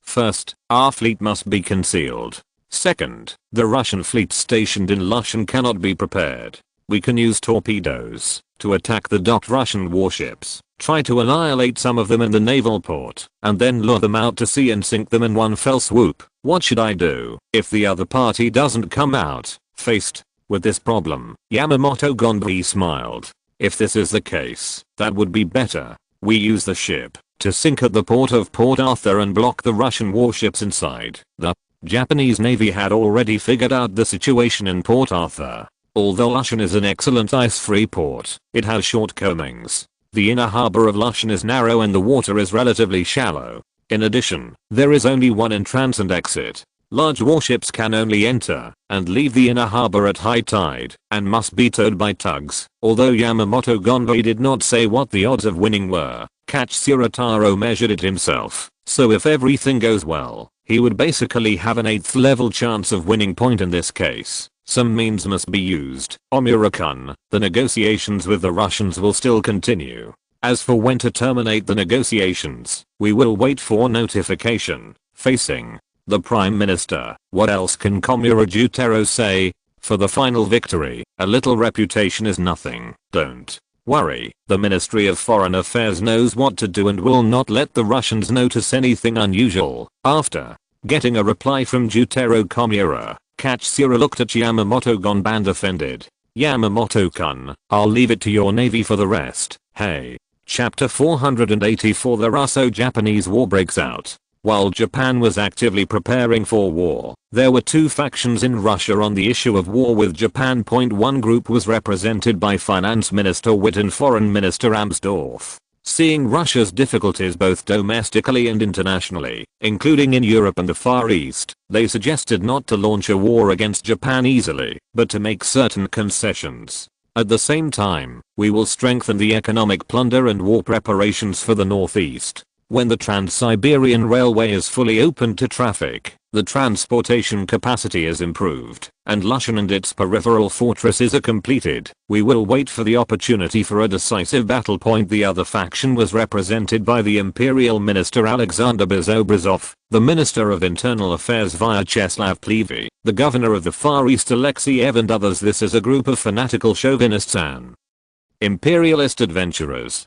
They despised Japan's power and believed that it was a small country that was vulnerable to a single blow. You can crush it by throwing a hat. Russia needs a small victorious war in order to stop the revolution, only by making Japan understand unambiguously that Russia is ready to defend its interests in Manchuria, if necessary. That is only by resorting to force can we hope for success in negotiations, and so on, thus advocating a tough stance against Japan. In addition, the closer the revolutionary climax in Russia is approaching, the more this group of people want to find a way out of the war. As for Tsar Nicholas II himself, he hated Japan very much, because when he was the crown prince, he visited Japan and was assassinated.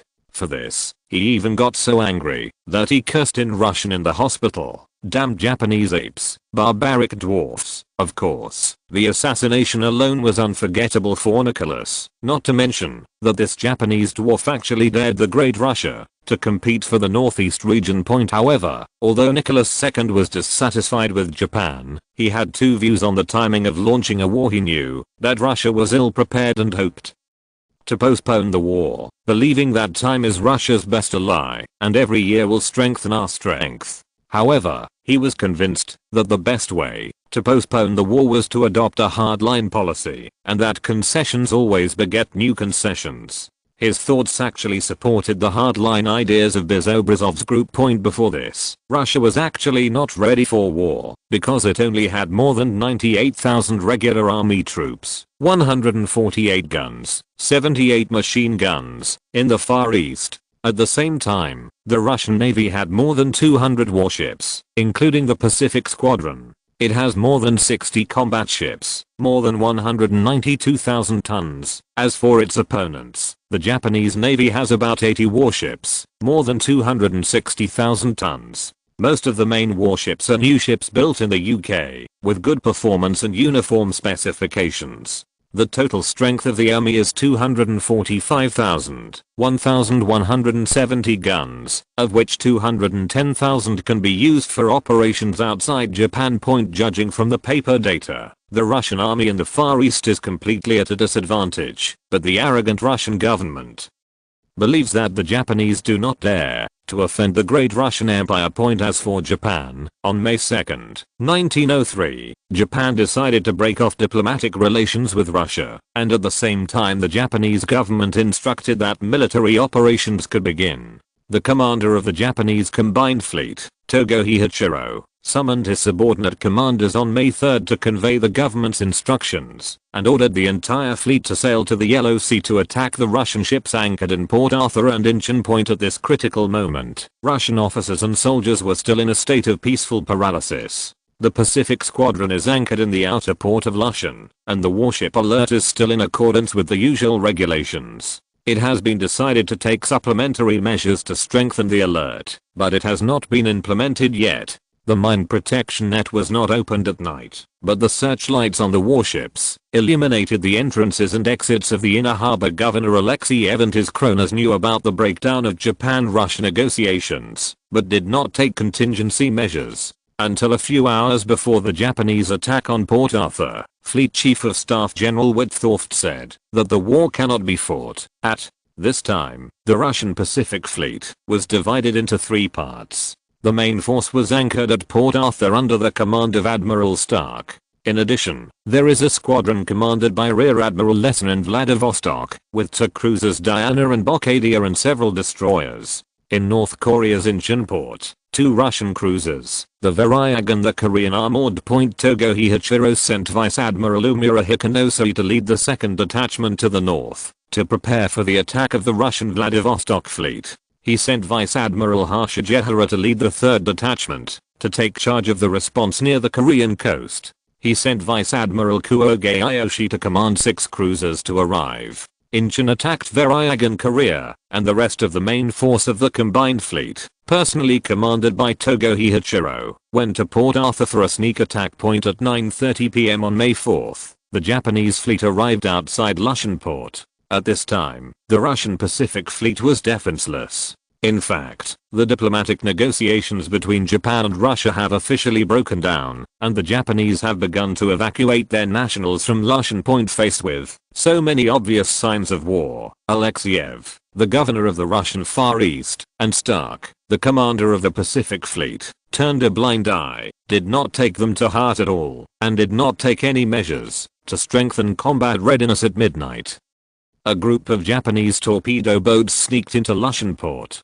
The battleship Perthwaite, anchored outside the port, first noticed something was wrong, and immediately turned on its searchlight to search. When the Japanese torpedo boat saw that it had been discovered, it immediately fired its torpedoes. As a result, the battleship Perthwaite and the nearby cruiser Peridot were both hit. The fleet's flagship, the Crown Prince, was also unfortunately hit by a torpedo. The roar of torpedoes and the indiscriminate firing of Russian warships reached the shore. General Stark and others were confused. Some said it was a warship firing a salute, while others said it was a warship conducting a drill. until someone came to report. Everyone was shocked when the Japanese ship attacked, and General Stark was stunned. After dawn, Togo Hieichiro commanded the main force of the fleet in an attempt to rush in and annihilate the Russian fleet in one fell swoop. However, the fortress at Port Arthur had been repaired by the Qing dynasty and the Russians, and was extremely strong after all. The forts on the shore opened fire quickly, and the Russian warships also opened fire to meet the attack. Seeing that they could not get any advantage, the Japanese fleet had to leave in anger. The battle in Incheon, North Korea was an overwhelming victory. The two Russian warships were no match for the Japanese warships. They were eventually forced to sink themselves into the sea. Regarding the news that their fleet was attacked by the Japanese, many senior Russian officials were quite angry, especially Nicholas I. As for Foreign Minister Amsdorff, he felt as if he had eaten a fly the next day when he received a declaration of war from Japanese Ambassador Iwasa. Regarding Iwasa's explanation that the telegraph machine was broken, which delayed the delivery of the declaration of war, Ramsdorff said with contempt, "Your country's shameless remarks are quite disgusting, and we will make your country pay the price." At this point, the Russo-Japanese War broke out. Chapter 485. The Demonic Italy. The outbreak of the Russo-Japanese War was also a major event for the world, which once again turned the attention of all countries to the Far East. Regarding the war that broke out between Japan and Russia, various countries had different attitudes. Among them, Britain and the United States stood on Japan's side, while Germany and France stood on Russia's side. As for other countries, they were more interested in watching the excitement.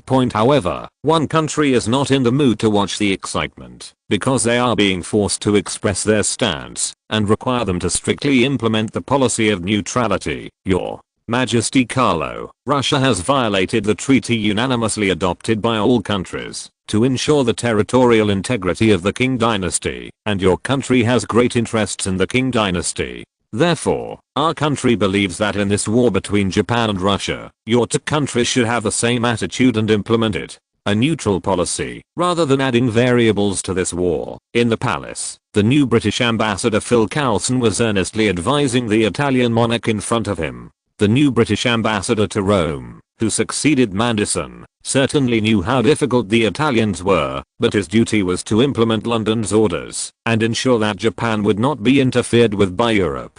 This is not only a requirement of the British Empire, but also a strong requirement of the Japanese government. After the war with Russia broke out, Japan was most worried about the interference from Italy. Although Italy had lent them 200 million lire before, Italy had too many criminal records. Neutrality simply did not exist for Italy, and everything had to be mixed up. The Japanese government has suffered huge losses before. How could it possibly forget this? Therefore, before declaring war, he made this request to his boss behind the scenes, the British Empire, to stabilize Italy and prevent it from getting involved.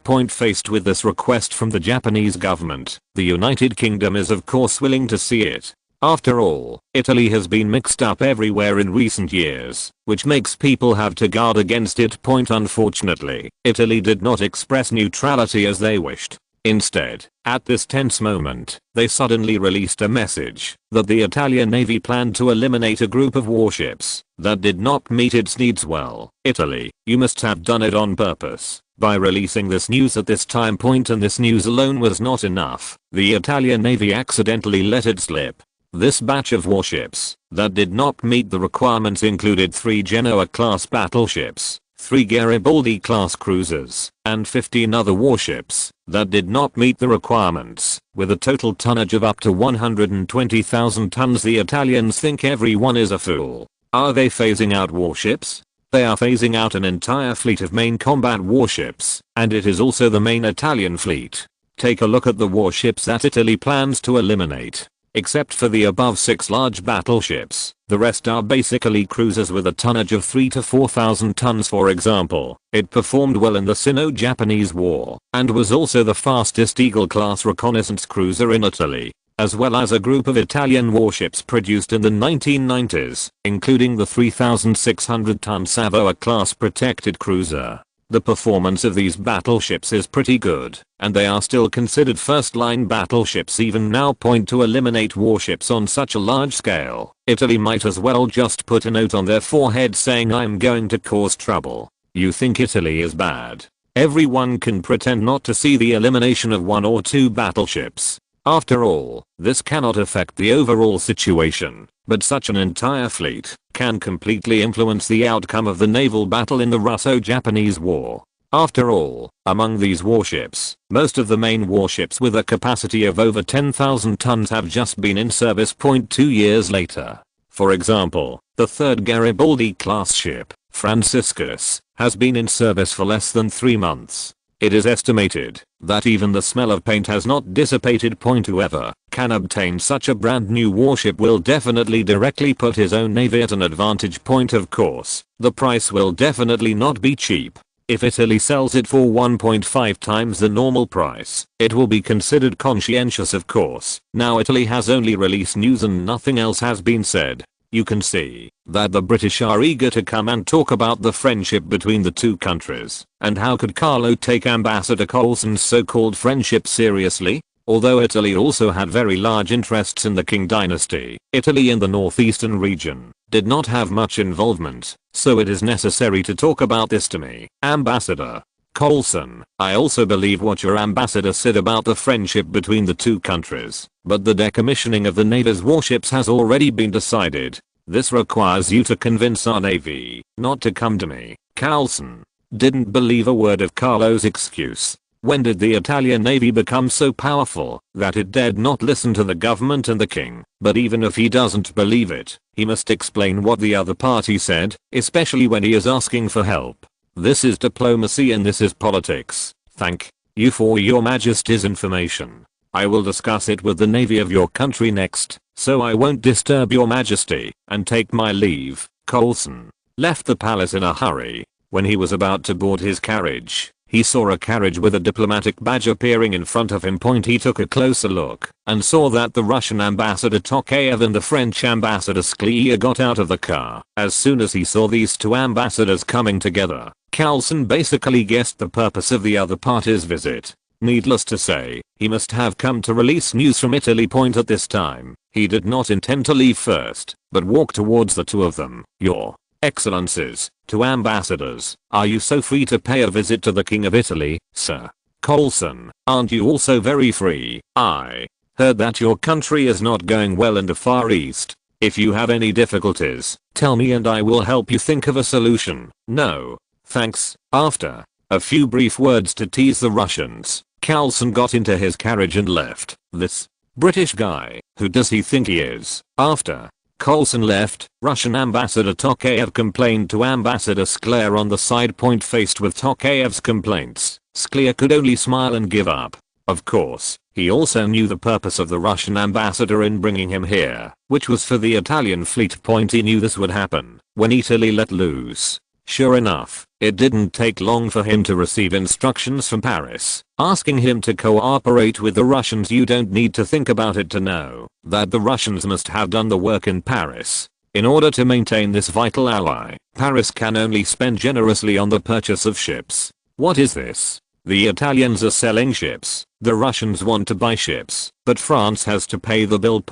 But no matter what, this is the only way. The temperament of polar bears is like this, and there is no other better way to ask for help from others. When the Russian and French ambassadors entered the palace, Colson, who had just left, said to the coachman, "Go to the Japanese embassy. I want to talk to Ambassador Teppeisawa." If you're listening to this novel on a channel other than Fanfic World, it means they downloaded and uploaded it without effort. We cordially invite you to visit our channel, Mundo Fanfic Novelos. There you'll find the original version of this story and you can explore many other novels of various genres. We're waiting for you to immerse yourself in a world of incredible novels.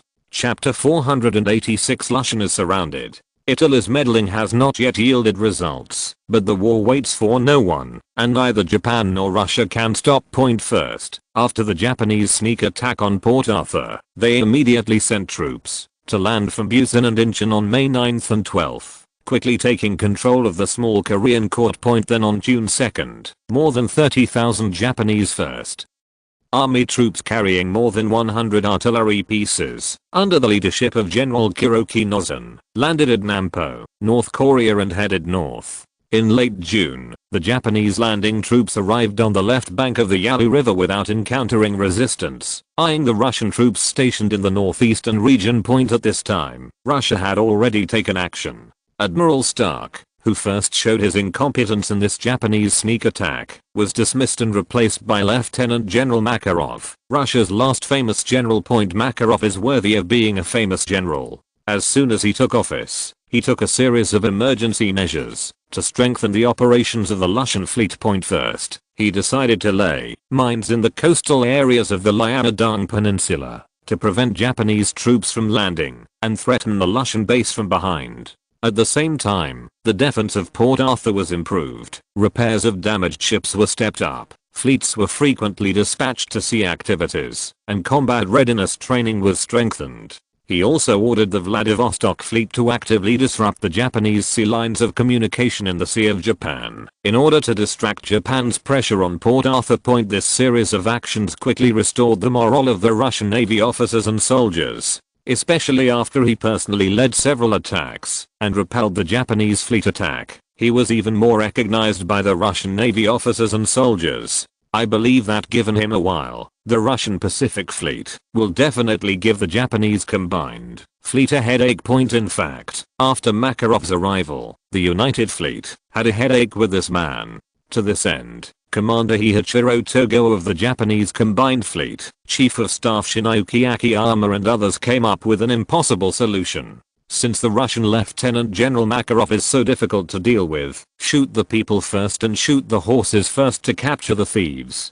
To capture the king, first get rid of Lieutenant General Makarov. The Combined Fleet made careful preparations for this purpose. First, it dispatched warships to secretly lay mines outside Russian port late at night on June 2nd, and then dispatched warships of the third team to lure the enemy outside Russian port at dawn the next day. At that time, the Russian destroyer was returning to Hong Kong from overseas activities and was besieged by Japanese destroyers. Makarov rushed the battleship Bayan to rescue him, but was besieged by the warships of the 3rd Japanese Fleet. Therefore, Makarov personally led the fleet out of the port to fight and pursued the retreating Japanese ships. When it was discovered that the main Japanese fleet had already been lined up and waiting, they made a prompt decision and ordered all ships to return home. On the way back, the battleship HMS Victory he was aboard unfortunately hit a mine 15 kilometers away from Russian, and a violent explosion severely damaged the HMS Victory. However, thanks to Italy's excellent underwater defense system, the speed of the Victory was not greatly affected and was only reduced by 1 knot. Seeing the Victory struggling to return to Port Arthur, Togo Heiichiro led the main force of the Combined Fleet to beat it hard all the way. In half an hour of fierce bombardment, the Victory suffered heavy losses, including 7 secondary guns and 2 main guns. More than half of the officers and soldiers on the ship were injured and killed. The whole ship was full of scars, which was very desolate. If it weren't for the fact that the Krupp armor steel on the Victory had excellent performance and a very reasonable structure, any other Russian warship would have been sunk long ago. The Victory, covered in scars, finally hid in Port Arthur under the stunned gaze of Japanese fleet officers and soldiers at this time. Lieutenant General Makarov, who did not know that he had escaped a kill, only suffered some minor injuries. But when he looked at the seriously injured Victory, he had a sad expression on his face. Because the current 7 battleships of the Pacific Fleet, the Kronprinz and the Perthwaite, were hit by torpedoes and are still undergoing emergency repairs. Now that the Victory is seriously injured, there are only 4 battleships left in the fleet. Although there are still 4 battleships left, they are all 4 with poor performance. The 3 Petropavlovsk-class battleships can only reach a maximum speed of 16 knots. Although there are 2 twin-mounted 1895 style 305mm L/40 guns, 4 twin-mounted and 4 single-mounted 1890 to the firepower of the 152mm L/45 secondary gun looks good, but the standard displacement of 10,960 tons results in insufficient defense of the ship. Although the defense is good on paper, with a waterline armor belt of 254 to 368 mm, its armor, as you can imagine, the width must be a very narrow armored belt point. As for the other Libya, the ship's speed protection is pretty good, but is the firepower of its 4 254 mm main guns and 11 152 mm secondary main guns too weak. It can be said that the current 3 most combat effective warships in the fleet have been damaged and repaired, so Lieutenant General Makarov's idea of continuing to attack can only come to an end point on the United Fleet side. The Victory was seen struggling back to Port Arthur under the siege of many ships. To the disappointment of the combined fleet and others, Togo Hiachiro, the fleet commander, immediately sent a telegram to Tokyo, asking the government not to let the Russians obtain Italian battleships under any circumstances, especially the 3 Genoa-class battleships, which were too resistant. Of course, Togo Hiachiro still gave very high praise to the 2 purchased Garibaldi patrol ships. Although the cost of the ship is extremely high, its performance is too powerful. With a displacement of 15,000 tons, it can actually reach a high speed of 23 knots. What's more, the 8 254mm main guns it is equipped with are so powerful that they can be called cruiser killers. As long as you are seen by him, don't even think about escaping. Therefore, these 2 cruise ships were commanded by Umura Hikanoshima, along with several other cruise ships, preparing to capture the Pacific Fleet cruisers in Vladivostok port. However, although the Japanese armored patrol formation was well prepared, the Russian warships hiding in Vladivostok port did not come out at all. No matter how you devise, I'm as stable as a rock. There was nothing Umura Hikanoshima could do about his willingness to be in Notoku at home. It was impossible for him to rush into the harbor with a patrol uniform. With no choice but to stay outside Vladivostok for a long time, Umura Hikanoshima had no choice but to leave first. But as soon as the front leg left, the rear leg of the Russian cruiser formation slipped out and wandered around the sea off Japan, sinking and capturing several merchant ships and fishing boats, which made Umura Hikanoshima feel angry inside. As a result, when he led the fleet in pursuit, the other party returned to Vladivostok again, which made people jump anxiously. At this time, the Japanese Navy was feeling a little uncomfortable. The Russian fleet was hiding in the harbor and could not come out, and it had nothing to do with it. Fortunately, Japan still has an army, and it needs the help of the army at this time. However, if you want the army to help, you need to at least temporarily block the threat of the Russian Navy. So for combined Fleet Commander Togo Hiachiro, this is a thorny issue. Because the Russians are not stupid, they can block the port of Port Arthur if they want. They have already sent 2 groups of ships to block the port and failed. It is extremely difficult to block the port without the sight of the Russians. However, in order to ensure that the army could land on the Liaodong Peninsula this time, Togo Hiachiro became ruthless and took out more than a dozen ships for blocking purposes. So on the night of July 4th, more than a dozen Japanese blocking ships were controlled by the death squads, swarming directly towards the port waterway point. Although they suffered heavy shelling from the Russians and blockades from mines along the way, these death squads, desperate for their lives, rushed through the interception without hesitation, and 5 ships rushed to the waterway entrance. Immediately afterwards, 5 ships loaded with blockages opened the sea gates and directly blocked the waterway with sunken ships. Now, even a famous naval admiral like Makarov has no choice for the time being. Taking advantage of the Russian Navy being blocked at the port, Japan launched an offensive from the Yalu River. Within 2 days, the Russian East Manchu detachment was defeated and withdrew from Jiulian City and retreated towards Liaoyang. At the same time, the Japanese Second Army, consisting of more than 40,000 people, commanded by General Abeogong, landed at Piziwo in the southeast of the Liaodong Peninsula on July 9th in an attempt to capture Lushan from the north. On July 13th, the Japanese Second Army arrived in Jinsao. The Russian 4th Infantry Division was responsible for the defense here. After a battle, the 4th Infantry Division was defeated and retreated all the way to the vicinity of Lushan to stabilize the defense line. The Japanese army took the opportunity to occupy Jinsao and Alian. At this time, Lushan, a strategic point, was completely surrounded. Chapter 487 Overt and Covert Fighting. The siege of Port Arthur made the Far Eastern War slide in a direction unfavorable to Russia.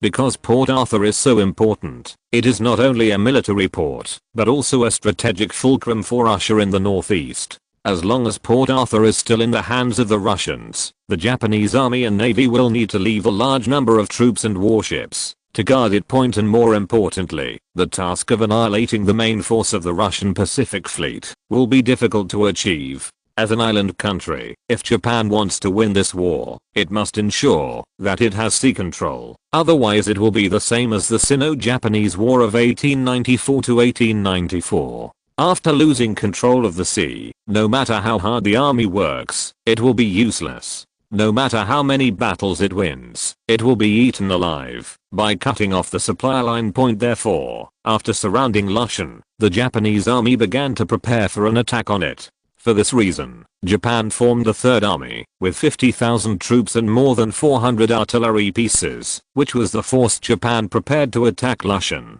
On the Lushan side, there were 38,000 Russian troops stationed, and 113 artillery pieces. However, because Lushan is a fortress, many of the Russian artillery are large caliber coastal defense artillery, and they are also new coastal defense artillery that can turn 360 degrees. In addition, the Russian army still has 51 Maxim machine guns in Lushan, and the fortress defenders are also equipped with such murderous weapons. Of course, when the Japanese and Russian armies were preparing to fight around Lushan, the Russian fleet was not idle. After more than half a month of work, Lushan port dredged a channel that could barely pass at high tide. However, at this time, as the naval commander, Makarov was also clearly aware of the danger of the fleet in Lushan. At this time, the armies of the two countries started a fierce fight around Lushan. With no way to retreat, Leo Meozi relied on the Lushan fortress and inflicted huge casualties on the attacking Japanese army.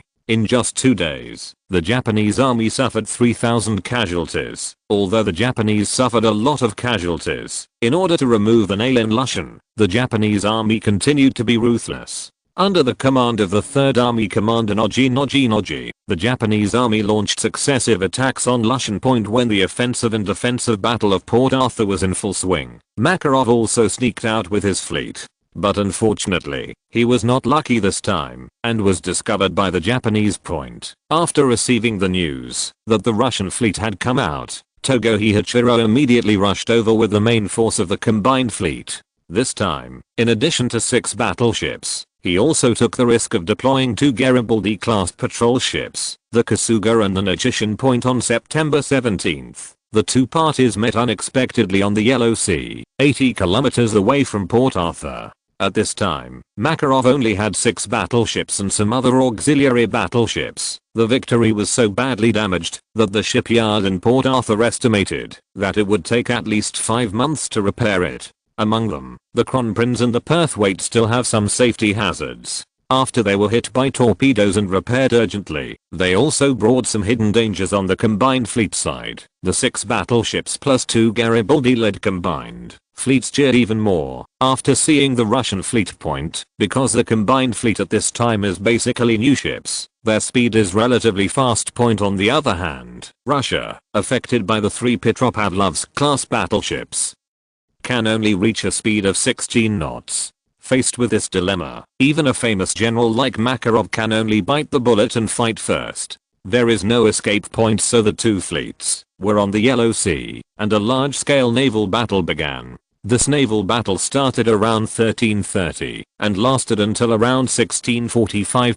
After a fierce battle between the two naval officers and soldiers, the combined fleet finally lost the 2 battleships Fuji and Yashima, leaving behind the Russian fleets Persvat, Petropavlovsk, and Sevastopol. 3 battleships. Of course, in addition to this, the small warships on both sides also suffered damage. Makarov deserves to be called a famous general. He was able to take away 2 of the opponent's battleships at the cost of 3 battleships, when he was at a disadvantage. This is already a great display of skill. It is worth mentioning that in this naval battle, the 2 Garibaldi-class ships performed well. In addition to suppressing their opponents in the duel with the 2 Perthwaite-class battleships, they also held back the opponents in the subsequent pursuit battle, made an outstanding contribution to the sinking of the Sevastopol. Lieutenant General Makarov who was defeated and returned to Lushan, now only has 3 battleships left at his disposal, and all of them are injured. Among them, the Crown Prince suffered the most serious damage because it took most of the firepower during the naval battle.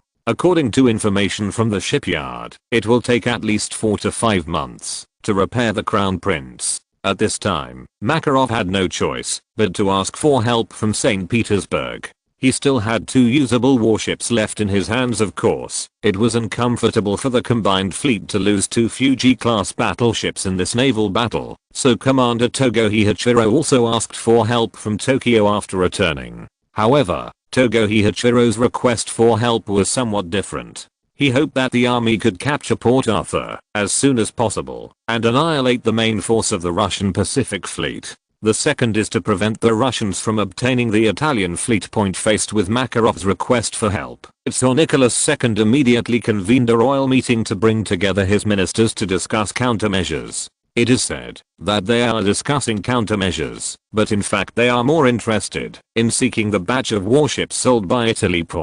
Because the Russian Navy currently does not have many battleships available in Europe, and only 5 Borodino-class battleships can be used. However, only 2 Borodino-class battleships have been launched so far, Borodino Hayo and Alexander III. As for the other 3 ships, Prince Suvorov, Eagle, and Glory have not yet been completed.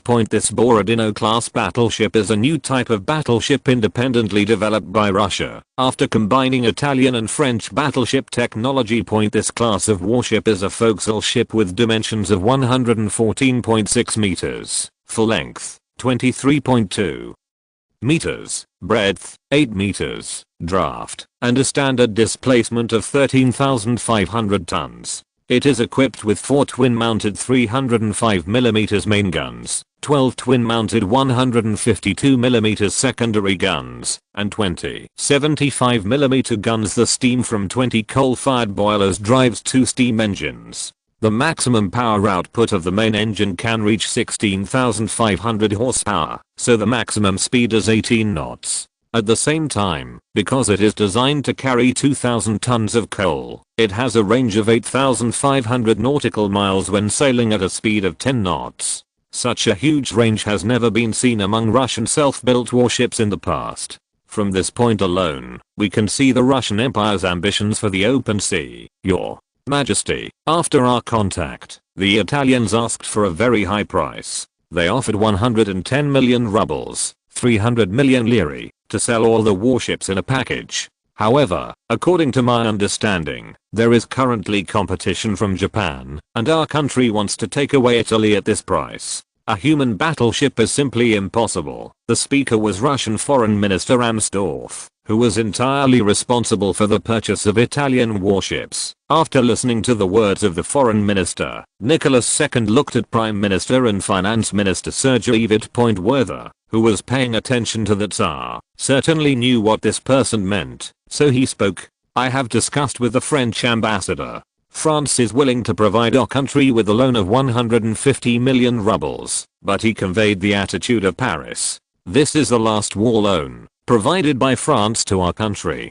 because the French government is under great pressure. Its people don't understand very much about giving our country loans for the Far East War. The Prime Minister's words made Nicholas II frown, because this war would have been very difficult without French loans. You must know that Russia's finances are not in good shape. There have been many civil riots over tax issues in recent years. If France no longer contributes, how should we fight this wasteful war? Bezobrazov, the imperial minister, had already figured out the Tsar's thoughts and knew what he was thinking when he saw His Majesty's silence. I saw him speak immediately. Your Majesty, our country cannot afford to fail in this war. If we lose to the Japanese monkeys, other countries will look down upon our country, which is very detrimental to our country's prestige in the world. Well, Bezobrazov's words immediately woke up Nicholas II. Russia really couldn't afford to lose this war against the Japanese. If it lost, I don't know how the monarchs in Europe would view his rule of the Russian Empire. The purchase of battleships must proceed. I think everyone has seen the telegram sent by Lieutenant General Makarov. As long as the Navy wins, we can choke the Japanese. Now that the Tsar has spoken, what else is there to say? The next step is to compete for warships for sale in Italy. It's annoying to say that the Italians don't just sell ships, they sell them in bundles. Either buy them all or not. Moreover, the warships are sold at very high prices, which is simply a clear-cut robbery. Chapter 488, a big deal of 400 million lire. Part 1. Sir Antonio, our country is very sincere and is willing to offer 330 million lire for the warships sold by your country.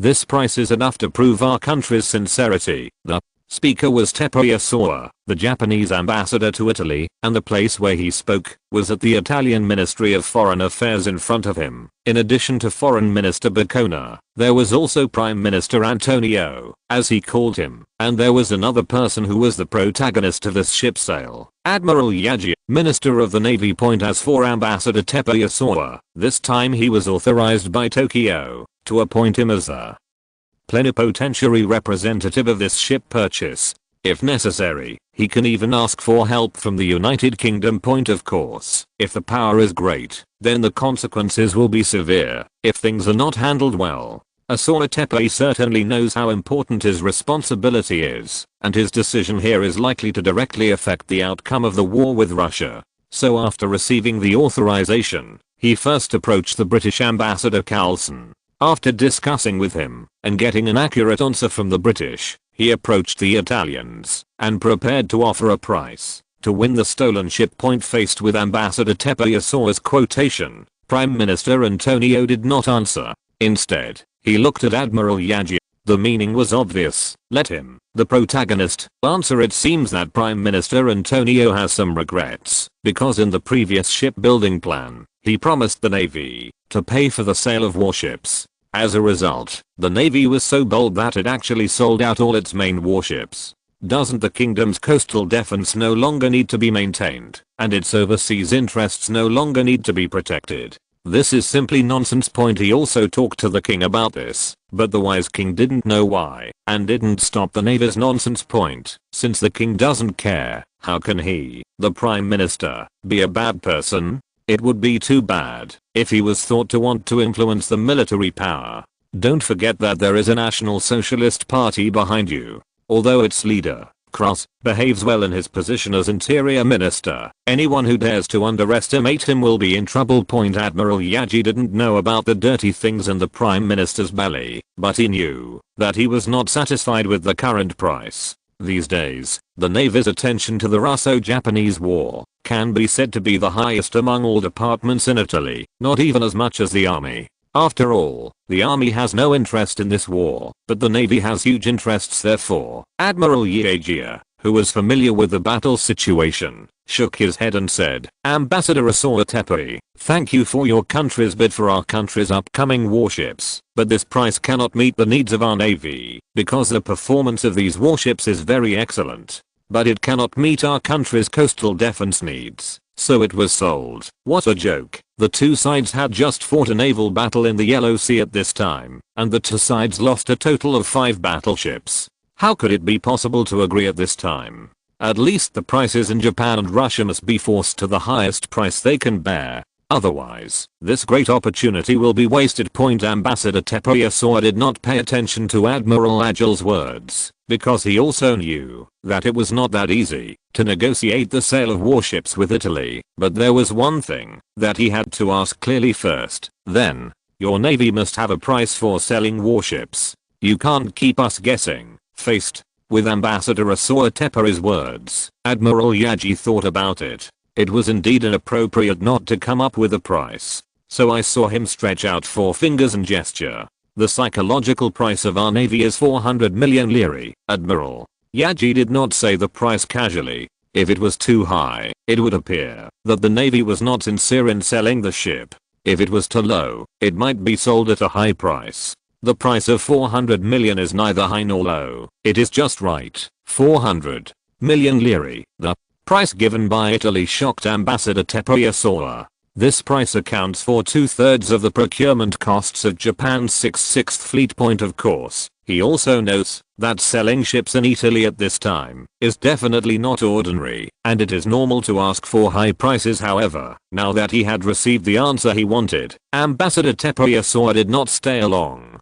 After bidding farewell to the 3 senior Italian officials, he left to the British embassy. After getting in the car, Ambassador Tepe told the driver to go to the British embassy. At this moment, he wanted to discuss with the British ambassador, but when he arrived at the British embassy, he was stunned by a piece of news from Ambassador Coulson. You said France provided Russia with a loan of 420 million francs. Facing the surprised Japanese ambassador, Coulson immediately replied with confirmation. Yes, our country has just learned from Paris that the French government has transferred this loan to the Russians. This time France's loan to Russia was not concealed, and the British could easily detect it. Of course, the British can also guess what the French are thinking, isn't it? Just that they don't want to see Russia focusing its energy on the Far East. This is also easy to understand. After all, Russia's expansion in the Far East has not brought half a dime of benefits to France, but has a lot of disadvantages. If it weren't for the fact that France would benefit too much from its alliance with Russia, Paris would be so easy to talk to. That would be bad. After confirming the news of France's loan to Russia, Tepe looked shocked. Ambassador Tepe, what's wrong? Facing Coulson's inquiry, Tepe immediately informed the other party of Italy's answer to him. It does seem to be a problem. After listening to Tepe's story, Coulson also felt a little difficult. Don't worry. If the Italians finally sell their warships to the Russians, you have to believe that our country will help your country. At worst, our country will also sell its warships to you. Coulson's words made Tepe feel nervous. He originally thought that the ambassador would say that the British Empire would continue to borrow money, but he did not expect that he would actually say that he would sell ships to them. The British Empire violates the principle of neutrality and openly sells ships.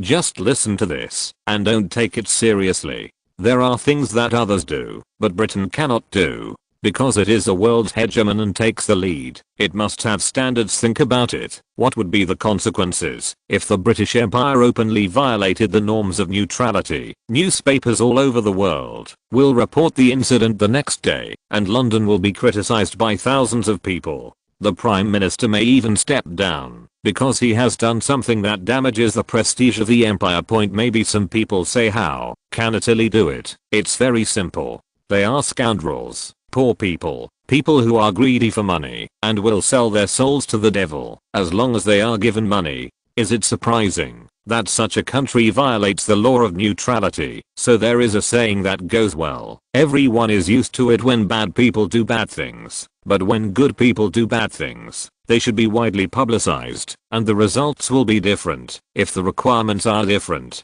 Although the British are not good people, they are now the world's hegemon, so they can only be treated with high requirements. Chapter 489, A Big Deal of 400 Million Lire, Part 2.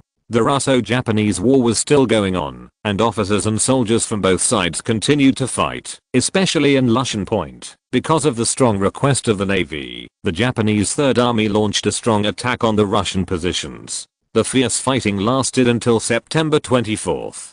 The Japanese army lost 22,000 people before they were able to wedge themselves into the defense lines of the fortress guards in certain places, while the Russian army lost more than 4,000 people. The power of the Maxim machine gun in position defense was demonstrated to its fullest in this critical battle. Groups of Japanese officers and soldiers were shot down by this deadly weapon on the way to the charge point. For this reason, when the battle report of the Third Army was sent back to Tokyo, the base camp thought it was a mistake. Due to heavy losses, the Japanese army had to postpone further attempts to attack the fortress, waiting to replenish troops and supplies to prepare for a new offensive. From October 19th to 22nd, the Japanese army launched a second strong offensive.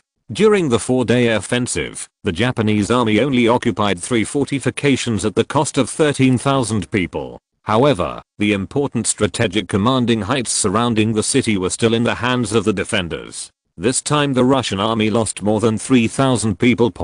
While the offensive and defensive battle in Lushan was in full swing, a battle between Japan and Russia was also unfolding in Liaoyang. The Japanese 1st, 2nd, and 4th armies, led by General Oyamayan, fought a battle with the Russian army led by General Kuropatkin. The 135,000 Japanese troops launched an offensive against the 160,000 Russian troops stationed here. After 8 days of fighting, the Japanese army defeated Russia at the cost of losing 14,000 people, causing Russia to retreat to Fengshan.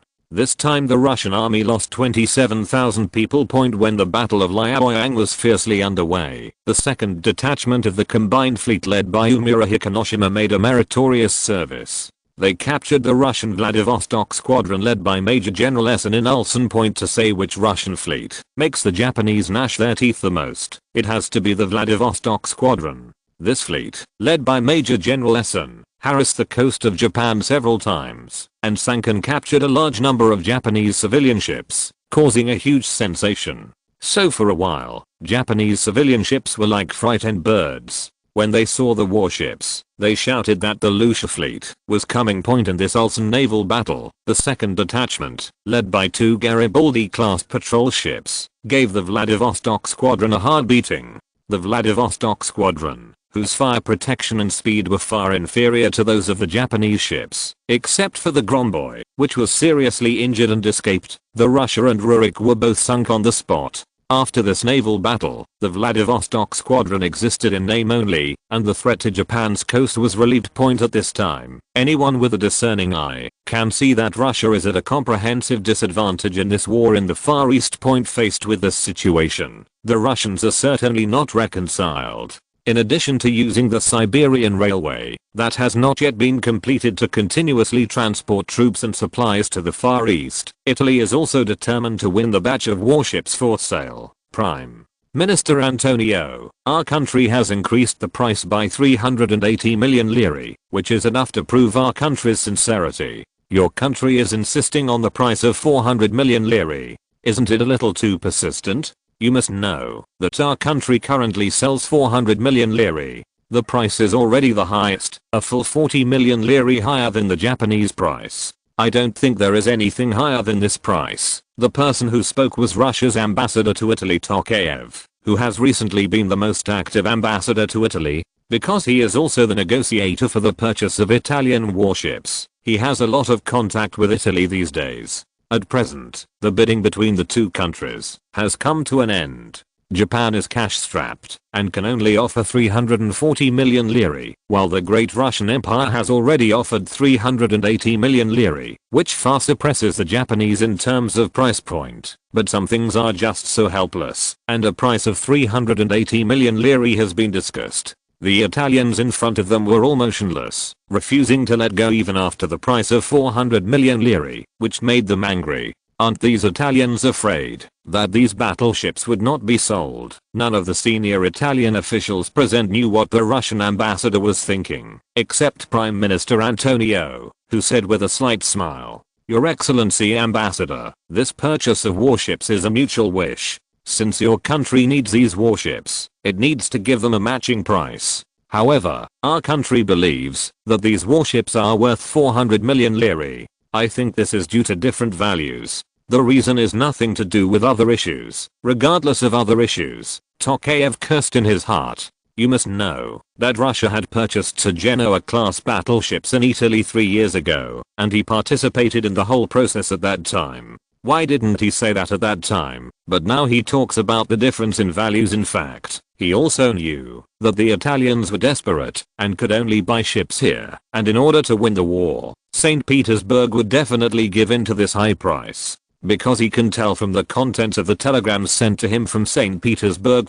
However, despite his grievances, the tasks assigned to him by St. Petersburg must be fulfilled. Ambassador Tokayev could only continue to rub elbows with the Italians, but the effect was the same as before. These Italians refused to let go, and did not let him use it at all. Opportunity. In the end, he had no choice but to return to the embassy.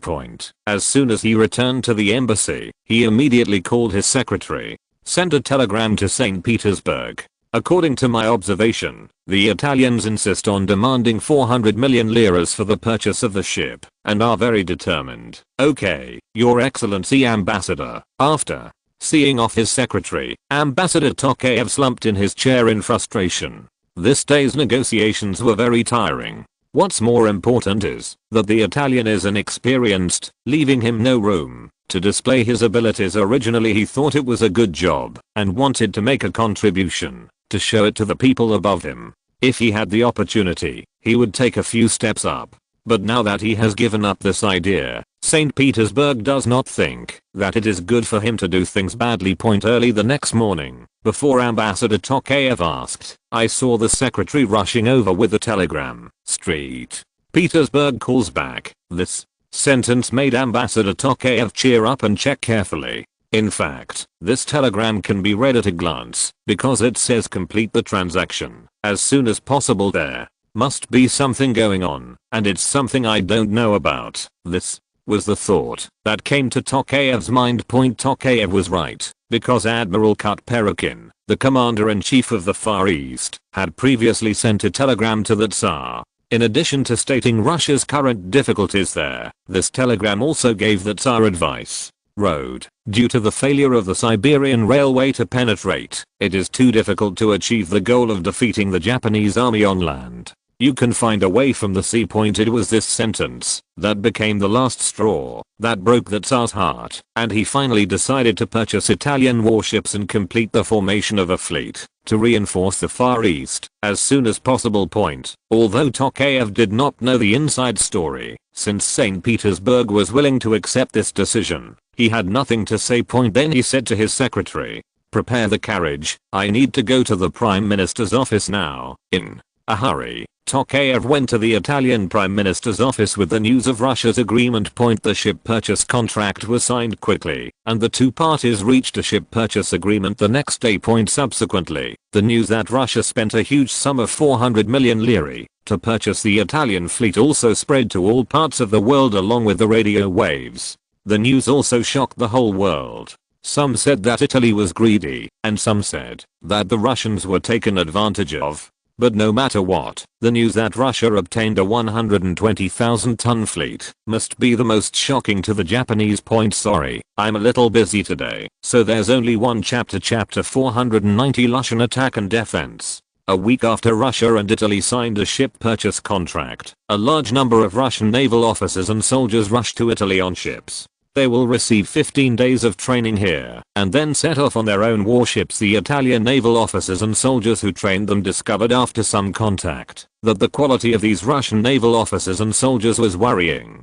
Many of them could not even understand the equipment, and many of them were directly drawn from merchant ships. Speaking of which, the Russian Navy has a large number of officers and soldiers, but the most elite naval officers and soldiers are basically serving in the Far East. I don't know what the Russian government was thinking, but the quality of the officers and soldiers sent to receive the warships was so poor. In addition to sending officers and soldiers to receive Italian warships, Russia is also preparing for an expedition. The two launched Borodino class ships number 1 and 2, Borodino and Alexander III, must definitely be brought along. However, considering that the number of battleships was only 5, it felt a bit uninteresting, so a group of honest battleships were also brought along, including the 3 armored ships Osilabia, Navarin, and Sissoy. These 3 are all 10,000-ton battleships built by Russia in the 1990s. However, their speed is worrying, and they can only reach a speed of 15 to 16 knots.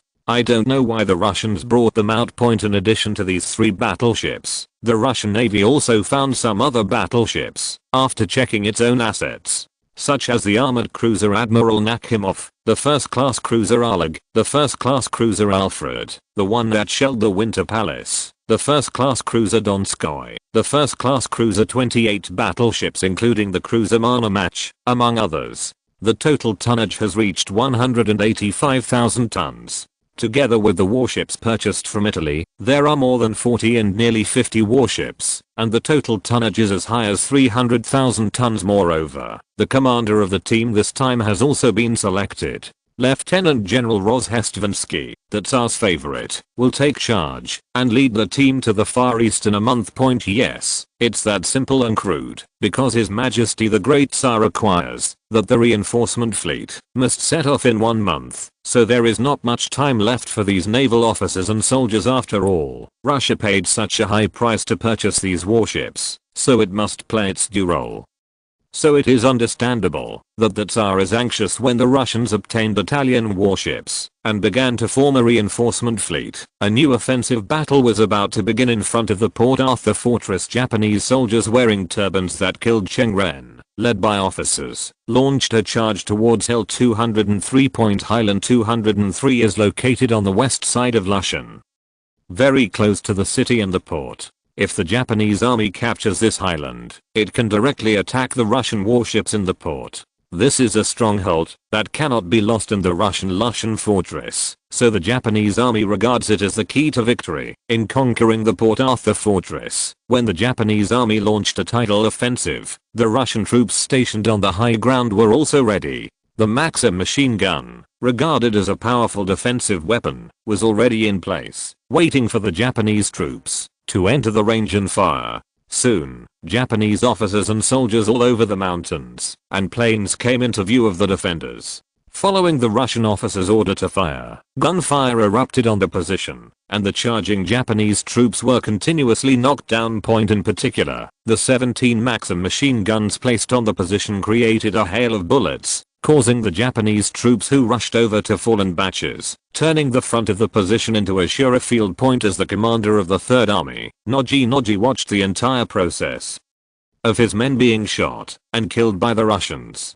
Unlike other officers who had expressive expressions on their faces, he immediately continued to issue orders without changing his expression. Let the 1st Division prepare and continue to launch the attack. At the same time, give orders to the artillery positions. The shelling must not stop until our soldiers board the positions. Noji's words made other officers in the 3rd Army headquarters look shocked, because this was too dangerous for the attacking soldiers, and the soldiers might be defeated by their own artillery fire. Your Majesty Commander, please consider this carefully, as the Chief of Staff of the 3rd Army, Lieutenant General Kisukichichi, rarely gave advice to his chief officer. The Chief of Staff, who had studied in Germany, felt that such an attack would dampen the morale of his side. At present, the 3rd Army's 2 consecutive general attacks on Lushan have failed. This made the officers and soldiers of the 3rd Army a little afraid of the Lushan fortress. Some people privately called Lushan the Gate of Hell, and attacking Lushan was like breaking through the Gate of Hell.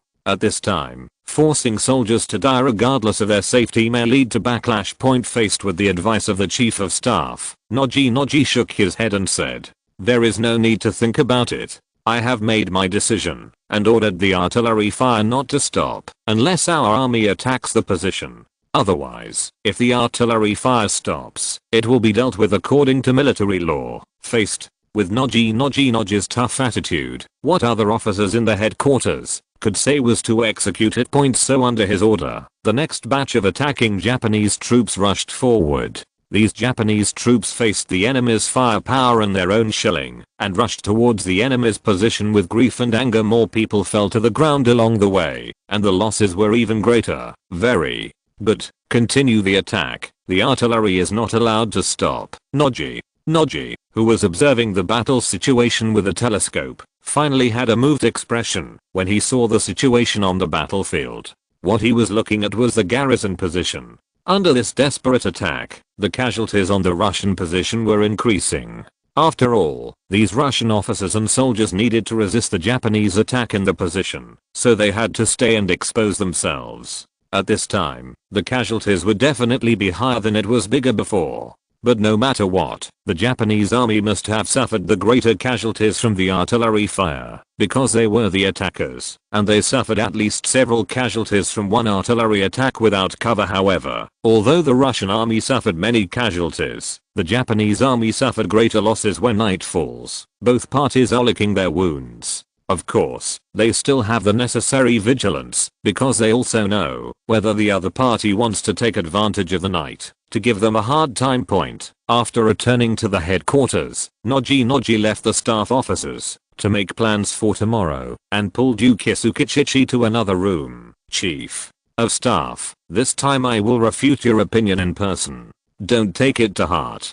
I must maintain the authority of a chief officer." Noji entered the room and apologized to Yusuke. "I don't deserve it. I also fully understand the commander's mood at that time. It's me." Meng language. After Clearing up the previous small problem, Noji sighed and said, Port Arthur fortress is too difficult to defeat. I hope that the king army we face can win without a fight. Of course Ichichi knew what his chief officer meant. So far, he and Noji were under great pressure in this tough battle. The government has urged it several times, and Xiang has also paid a visit to the United Fleet. Even at the Manchuria Army headquarters, Commander Marshal de Shannan personally asked him if he needed help. These words conveyed only one meaning inside and outside: to capture the strategic point of Lushan Fortress as soon as possible. Especially after learning that Russia purchased Italian warships, it became more concerned. How can this not put the Third Army under tremendous pressure? You must know that the Third Army wants people and things. Even with such heavy casualties, the base camp did not say a word. What they want is the Third Army capture Port Arthur as soon as possible. One can imagine how much pressure the two of them were under. I plan to submit my resignation to His Majesty if this general offensive fails again. I have failed to live up to His Majesty's expectations. Noji suddenly said this. In fact, he has been under tremendous pressure since the Battle of Lushan. On the one hand, Lushan has not been conquered for a long time, and on the other hand, it is because of the huge casualties caused by the attack. These two mountains have been weighing him down. When he saw the casualty report today, he had the idea of resigning. In total, the Third Army has suffered 46,000 casualties so far, but Port Arthur is still firmly in the hands of the Russians. This is a huge blow to people's confidence. His words shocked Ichichi, and the chief of staff said quickly, Your Excellency, Commander, this is very inappropriate. It is extremely irresponsible to resign at this time. It will betray His Majesty's trust, and it will also give His Majesty the reputation of being ignorant of people. Please think twice, seeing that his chief of staff never left the Emperor and was loyal to him. Noji hesitated again. It doesn't matter if you die to apologize, but it doesn't matter if you injure His Majesty the Emperor. Then let's continue fighting first, and let's not talk about resignation. After seeing that the idea of resigning as chief officer was dismissed, Ichichi also breathed a sigh of relief. If Noji resigns, he can also be said to be incompetent as the chief of staff. This is too unacceptable. Thinking of this, he looked at the Lushan fortress in the darkness. What method should he use to break through the enemy's position? Chapter 491 and Class Battleship. Although the battle for Lushan became more and more intense, it also became more bloody. However, for countries in Europe, the war in the Far East is too far away and has little impact on them. They are more concerned about matters in Europe. If there is any major event happening in Europe recently, it must be the Russian reinforcement fleet. The fleet has done a big thing recently. The first reinforcement fleet that set out from the Baltic Sea encountered heavy fog when passing through the Denmark Strait. As a result, the Sisoi accidentally collided with a merchant ship, and the result was, it said, that the merchant ship was sunk on the spot and 3 crew members died, while the bow of the Sisoi was also damaged. Can ramming and sinking a merchant ship be considered a big deal? Yes, because this merchant ship is a British merchant ship. The British Empire was worried that it couldn't find a reason, so the Russians themselves sent it. So the British Empire spoke, and the Russian fleet must compensate the British for their losses. Of course, just saying something is not enough. The warships of the British Empire stopped all these warships from Russia. They were not allowed to leave without compensation, or handing over the perpetrators facing the menacing British fleet that wanted to cause trouble. The Russians backed down. They compensated £197,000 for all losses caused by the collision, and also left the perpetrators to face trial in the British court. It can be said that the Russians lost all face in the ship collision. This was also a huge blow to the morale of the Russian naval officers and soldiers on the ship. But just like that, do you think it's over? The British Empire would then announce that it would ban the Russian fleet from using the Suez Canal. In addition, it would also ban the Russian fleet from docking at its own ports, and refuse to sell any supplies to the Russian fleet. He also called on friendly countries to implement the same approach to the Russian fleet as he did himself. A discerning person can tell at a glance that this is the British Empire, which is asking other countries to express their stance. At this time, although the British had just suffered a setback in the Boer War, they were still in a prestigious state. Who is blind enough to be willing to offend Britain for the Russians? Therefore, other countries with colonies in Europe subsequently expressed their opinions and prohibited the Russians from docking and replenishing supplies at their own ports. Faced with the statements of various countries, Russia's Second Pacific Fleet immediately fell into trouble, because at first the fleet planned to pass through the Suez Canal and then use the port of its ally France to stop and resupply. It was expected that the whole journey would take 2 months to reach the Far East point, and now that it can no longer pass through the Suez Canal, the fleet will have to go around the African continent, not to mention the increased voyage. This was not planned in advance. What should the supply ships do? You must know that currently all warships in various countries are coal-fired. Take the British Empire's formidable class battleships as an example. Its standard displacement is 14,500 tons. It is designed to carry 900 tons of coal. The nominal coal loading is 1,100 tons. The maximum coal load is 1,490 ton. When it travels at 15 knots and consumes 170 tons of coal per day, the normal coal loading is only enough for 6 days, and the maximum coal loading cannot last 10 days. In addition to carrying a huge amount of coal, a large amount of fresh water is also necessary to run the boiler. This is why commercial sailing ships are needed on the South American route. It is difficult to replenish coal and fresh water when transporting copper, saltpeter and other materials on the South American route. Therefore, the navies of various countries have to carry out encirclement operations. Navigating halfway around the world was a huge challenge, and the British and French navies were able to overcome this challenge with a network of bases around the world. When Nicholas II was worried about how to supply coal, his cousin Kaiser Wilhelm II guaranteed that his German company could guarantee the supply. Faced with the goodwill of the Germans, the Russians, who were short of supplies, immediately agreed, which offended them as the French point. However, for Nicholas II, everything must be compromised for the war in the Far East. Therefore, in order to allow the fleet to obtain sufficient supplies, the French can only put aside their dissatisfaction. First point. After receiving Germany's supply commitment, Russia's Second Pacific Fleet also began a voyage around the African continent. The affairs of the Russian fleet can come to an end. At this time, a large-scale shipbuilding project in Italy has just begun. Located in the Venice Naval Shipyard, under the watchful eyes of many naval officers and shipyard workers, Admiral Iagia personally laid the first keel for the Dante. And when he completed this ceremony, it also announced the beginning of Italian shipbuilding. The Dante class is a partially modified battleship after the Italian test of the Dreadnought. This class is very similar to the Dreadnought in appearance. Of course, there are differences. For example, the Dante class adopts the cylindrical shape invented by Pugliese underwater defense system. Because this system is designed in the cabin, it does not need to increase the burden on the ship. It is much better than mine protection nets and mine protection partitions. In addition, compared to the Dauntless, the Dante class ship side armor adopts an inward sloping layout. Its 25-degree inclination allows the Dante class to obtain greater armor thickness, or use less armor, to achieve defensive purposes. In addition, certain modifications have been made to the Dauntless class in response to some shortcomings of the Dauntless. Finally, the data of the Dante class are as follows. The total length of the ship is 158.7 meters, the width is 25.9 meters, and the draft is 9 meters. The standard displacement is 19,700 tons and the full load displacement is 22,600 tons. The firepower is 8 305 mm 45 times caliber main guns and 16 105mm single-barreled secondary guns.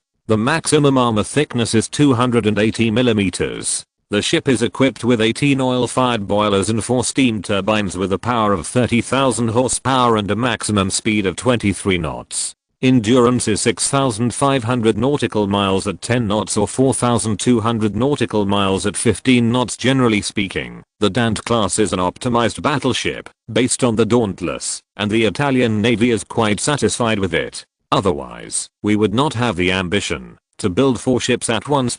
Yes, in view of the current situation and the Navy's demand for new battleships, the Navy launched 4 new battleships in one go, and the Dant was the first ship of this class, followed by the second ship Petrarch in 2 months. Construction will start later. The other 2 ships, the Leonardo da Vinci and the Michelangelo, will be built early next year in addition to the Venice Naval Shipyard, 2 ships, the Ansaldo Shipyard, 1 shipyard, and the Orlando Shipyard, 1 shipyard, are also undertaking part of the construction tasks. It is expected that all 4 Dant-class battleships will be launched in 1906, and by then the Italian Navy will have passed this dangerous period of capital ship vacancy. Admiral Yaggi, who presided over the construction ceremony, did not leave. He stayed and had a conversation with the shipyard manager. The main purpose is to discuss the construction work of the Dant class. The main purpose is to ensure that the shipyard completes the construction of the warship with quality and quantity without delaying the deadline point, of course. In addition to this, he also had to discuss the issue of battle cruisers with the chief naval designer Cuniberti, because he always felt something was wrong with Cuniberti's plan. Chapter 492 Taranto Class Armored Patrol. Admiral, there is absolutely nothing wrong with my design. Cuniberti looked at the head of the Navy in front of him and reiterated his attitude once again. However, the armor of non-important parts of the battleship is weakened or even eliminated, which will make the battleship more vulnerable and may cause greater casualties. Regarding the words of Chief Designer Cuniberti, Admiral Yaggi expressed his concerns. What they were talking about was the design of Italy's first battlecruiser, the Taranto-class battlecruiser. According to Cuniberti's design, the Taranto-class battlecruiser has a total length of 210 meters, a width of 28.9 meters, and a draft of 9.1 meters. The ship's firepower uses the same 8 305mm main guns and 12 105 caliber secondary guns as the Dant class. Moreover, it uses 24 naval oil-fired boilers, 2 steam turbines, and 4 shafts for power.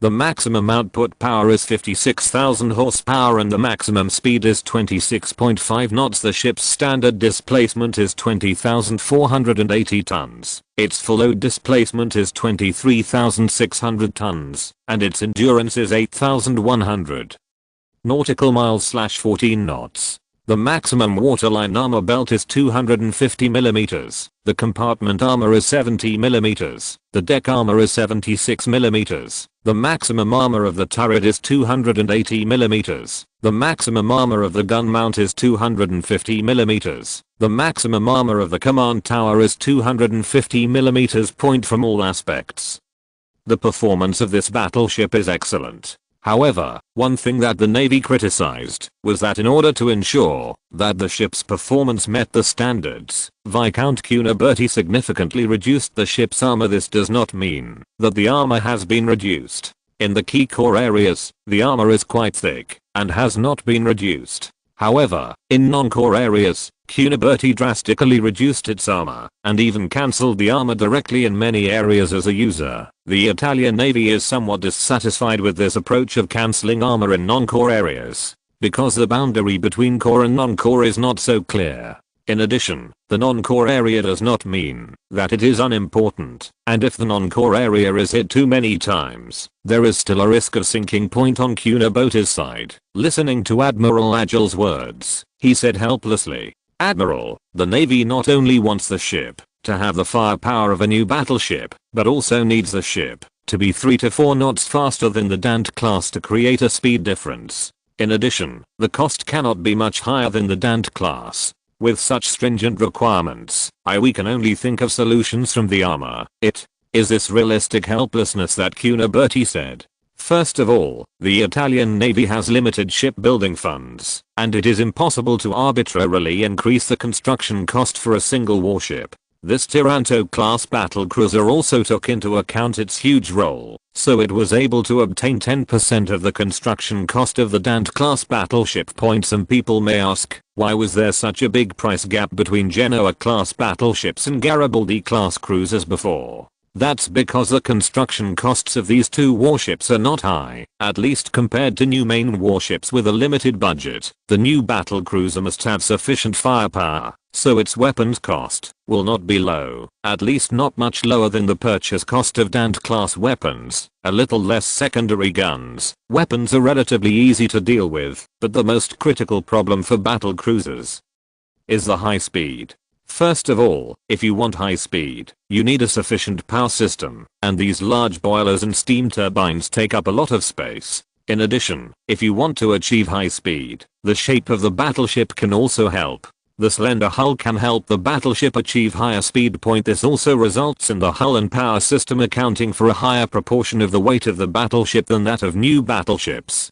The remaining small proportion is obtained by armor in this case. The same approach as peppering noodles will never work. This will result in insufficient armor, and it may seem that everything is protected, but in the end, the protection is not in place. Therefore, focused protection is an inevitable choice. Only by giving priority to ensuring the armor of the core area can the warship avoid fatal damage. Although this will cause greater losses in naval battles, it is the best choice. After all, the Navy itself requested that the ship return to the battle line if necessary, and not protect the core area. The power of this large caliber artillery shell would not be enough for one shot and one shot. But, is the 4,250 ton armor ratio too low? Yes, I also think it's a bit low. Otherwise, the Navy's construction cost for this class will be increased a little more, and it only needs to be increased by another 10%. Admiral Argyle didn't want to accept Cuniberti's words. Don't look at the fact that the Navy got 400 million liras from selling ships, but if you don't spend this money sparingly, it will be gone for you in a few clicks. For example, the research and development and verification of new technologies, as well as the construction of warships. If the cost of building battleships is not blocked, these ship designers can let themselves go and accumulate a new gadget for you that has excellent performance, but raises your blood pressure point. In addition to new technologies, the purchase of new equipment also costs a lot of money. For example, the procurement of aircraft and airships, as well as new radios, mechanical calculators, large optical telescopes, etc. In addition, for some emerging maritime things, the Navy also needs to invest funds to verify whether they meet the needs of the Navy, etc. It can be said that, as long as you are willing to spend money, the Navy can find hundreds of legitimate reasons to spend all the money. Therefore, Admiral Yager is very careful about the extra funds in his hand, and will not be easily persuaded to take it out. The construction of the Taranto patrol this time is more to make up for the lack of large high-speed warships in the Italian Navy. However, its cost of 47 million lire made it impossible for Admiral Yager to continue to increase funds for this battle cruiser, which has become the most expensive battle cruiser in Italy. Since he didn't want to pay, Admiral Yager couldn't say anything when faced with Cuniberti, who put a difficult problem in front of him. However, Admiral Yager had an idea. Perhaps this battle cruiser could be shown to Tirpitz.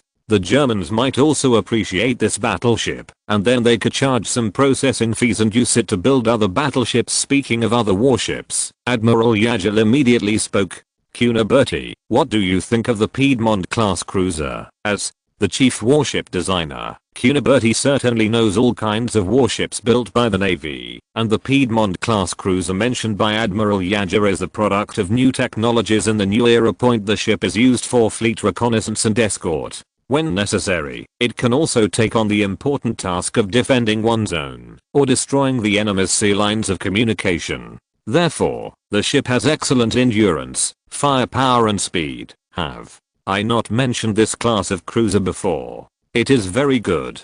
This new cruiser designed by Giuseppe Orlando takes into account all aspects and is a general purpose cruiser that meets the needs of our country's Navy. The Piedmont class cruiser, he praised, has a total length of 147 meters, a width of 16.1 meters, and a draft of 5.2 meters. The ship has a standard displacement of 5,120 tons and a full load displacement of 6,380 tons, equipped with 4 twin 152mm guns, 4 105mm single barrel guns, 6 75mm single barrel guns, and 2 quadruple 533mm torpedo launchers.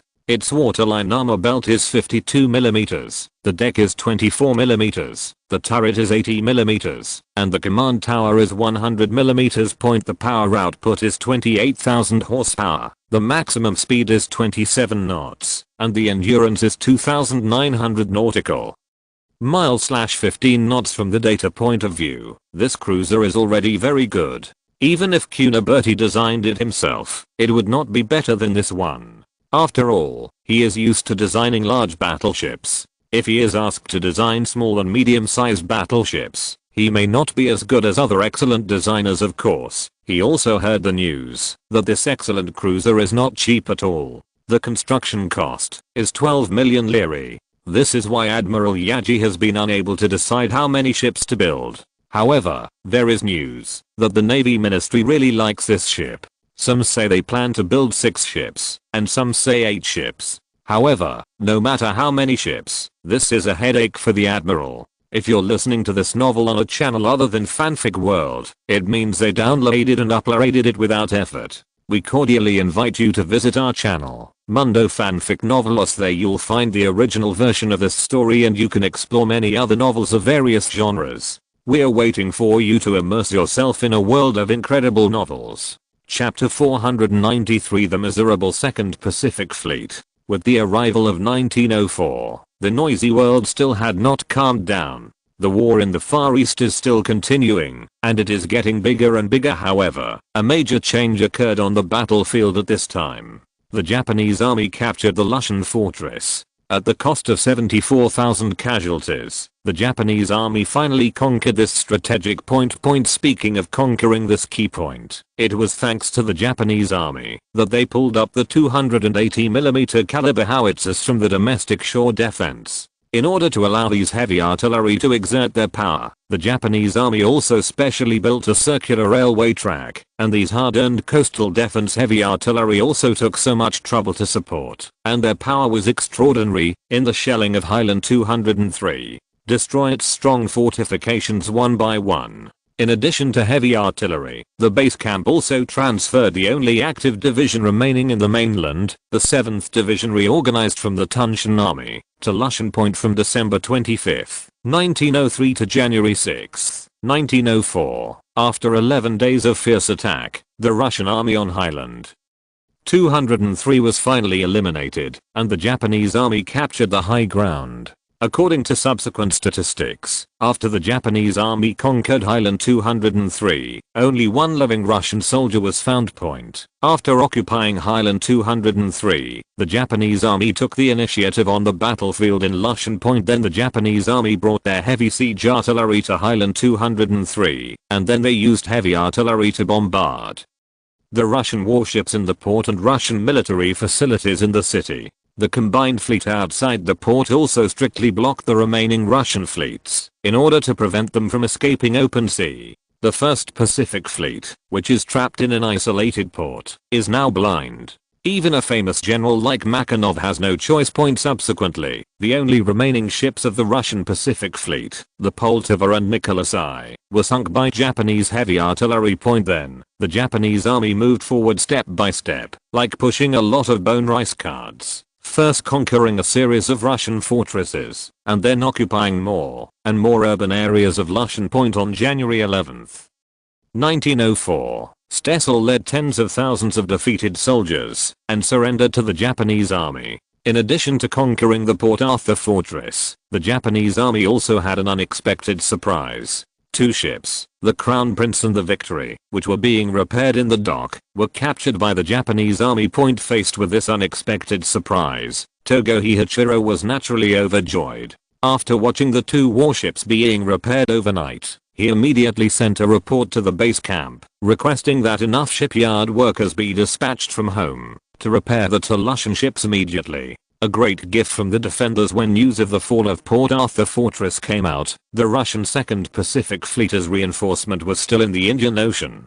The Second Pacific Fleet sailing around the Cape of Good Hope was plagued by disasters. Not to mention the difficulty of sailing around the African continent, because the German profiteers were all talk, but no practice, and could not guarantee timely supply. that Tsarist Russian fleet had to load as much coal as possible. The Russian sailors filled the deck, engine room, officer cabin, and even the bathroom with coal bags. The warship was filled with dust, like a coal kiln, and many sailors suffered from respiratory diseases. When passing through tropical areas, the Russian Navy also closed the ventilation ducts, which increased the number of people who fell ill from coal dumping. Unfortunately, in addition, since no one could sleep in the cabin, the Russian sailors had to sleep outside the cabin. The problem was that there was coal everywhere outside the cabin, and the unlucky sailors had to sleep on coal bags. This group of unlucky people who eat and sleep around coal have to sprinkle coal evenly into the boiler every day and extinguish the fire and clean the boiler every 3 or 4 hours. Due to the huge coal dumping work, Tsarist Russia's Second Pacific Fleet even set a world record of adding 120 tons of coal in 1 hour after finally being lucky enough to complete a long-awaited docking for repairs. The nearly collapsed sailors flocked to ask for leave and went ashore, squandering the few military pay on taverns, prostitutes and gambling. This also means that no one will clean up the algae, seaweed and other debris wrapped around the ship, let alone conduct training. The commander, Lieutenant General Roger Stevensky, temporarily resigned due to mental failure, but hoped to resume sailing on January 14, 1904. During this period, the Russian Army's logistics department lived up to expectations and caused a lot of trouble. Due to chaotic management, supply ships came from the mainland loaded with artillery shells that the fleet did not need at all. There are even special ships that deliver a bunch of winter military uniforms to the officers and soldiers living under the scorching African sun, putting the fleet in a situation where even military uniforms are not enough. In addition, the fleet's radio equipment was mainly provided by the Germans. Once the engineers leave, they will become scrap metal due to frequent failures. The power system of a refrigerated ship also failed, causing hundreds of tons of fresh meat and stock to spoil, forcing officers and soldiers to purchase local food at high prices. Unfortunately, the news of Port Arthur's fall at this time made His Majesty the Tsar furious, and then the Admiralty understood it and gave him a new problem at the right time. In order to increase their chances of winning the decisive battle against Japan, they organized the Third Pacific Fleet in an extravagant manner. As a result, 3 battleships and 1 coastal defense battleship were transferred to the Indian Ocean. Therefore, Roger Stevensky was asked to stay in Madagascar and wait for reinforcement to arrive before he could hit the road again. But soon afterwards, the French colonial authorities, who did not want the Russian fleet to stay longer, came to drive them away. Faced with such a situation, Roger Stevensky could only drive the battleship away with the reluctant naval officers and soldiers of the Second Pacific Fleet. So after some bad repairs, the Second Pacific Fleet continued to head towards the distant Pacific Ocean. Lieutenant General Roger Stevensky also recovered from his mental breakdown and began intensive fleet training work. Although the entire army was short of food and clothing and morale collapsed, the grumpy coach did not take any effective measures to remedy the situation. Instead, he patrolled back and forth on the flagship every day, checking how the soldiers folded their quilts and whether their subordinates were neatly dressed, and turned a blind eye to the officers' beating and scolding of the soldiers. Then he dived into the office and corrected the spelling errors in the report like a Chinese teacher. Such hardcore education also quickly yielded results. 4 officers and soldiers were hospitalized due to mental illness. 28 people were choked by the flying coal ash and contracted tuberculosis, and many more people lost their combat effectiveness due to tropical diseases. The occasional suicide by jumping into the sea is a true portrayal of this painful expedition. Even the warship carrying this vulnerable group was overwhelmed by no one to clear the aquatic vegetation from the bottom of the ship and serious overloading problems. The average speed of the fleet has dropped to a very dangerous 7.5 knots. Fortunately, Germany extended a hand of friendship at this time and was willing to open the port of Manila to it, so they only needed to cross the Indian Ocean, pass through the Strait of Malacca, and sail in the South China Sea for a while. Then they would get a chance to repair. Chapter 494. The end of the Russo-Japanese War. Time came to August, and a piece of news shocked the whole world. The Russians could no longer bear the war in the Far East and planned to negotiate peace. Yes, this news caught the world's attention because the strength of the two did not match. Russia has a reputation of being the steamroller of Europe. Although Russia suffered a huge loss in the Crimean War decades ago, it was Britain and France who joined forces to fight against the third. How can it not lose? Then Russia beat the Ottomans to a pulp, showing that they were still the furry bears that people could not ignore. But this time, Russia was defeated by an emerging country, which surprised European countries. Moreover, this emerging country, Japan, still defeated the Mao Zedong without anyone directly helping it, making other countries take a look at Japan. In fact, there is nothing that can be done to force Mao Zedong to sue for peace, because before, they suffered huge losses in naval and land battles, and they did not win a decent victory at all. Especially after the fall of Port Arthur, the Russian army was even more disadvantaged, because the Japanese Third Army, which was restrained by Port Arthur, was liberated. For the Japanese army, in order to gain a strategic advantage, they must of course expand their results, and bring Russia to the negotiating table, as soon as possible. I thought that as the war progressed, the Japanese government could no longer afford it. By the time Port Arthur was captured, the Japanese government had spent 1.52 billion yen on the war, and the national treasury was already empty. If the British government had not secretly supported Japan's issuance of war bonds in London, Japan would have declared bankruptcy long ago. According to estimates by the Ministry of Finance, even if the peace talks are now underway, Japan's debt alone will require the Ministry of Finance to spend about 35% of its total fiscal revenue every year on debt repayments and interest payments. Therefore, it has become the consensus of the Japanese government to defeat Russia as soon as possible and end this war as the commander of the Manchurian army. General de Chanaan certainly knew this, so the Third Army, which had just ended the offensive and defensive battle in Lushan, had no time to take a breath, and was ordered to rush to the Fengshan line, to prepare to drive the Russian army out of Fengshan.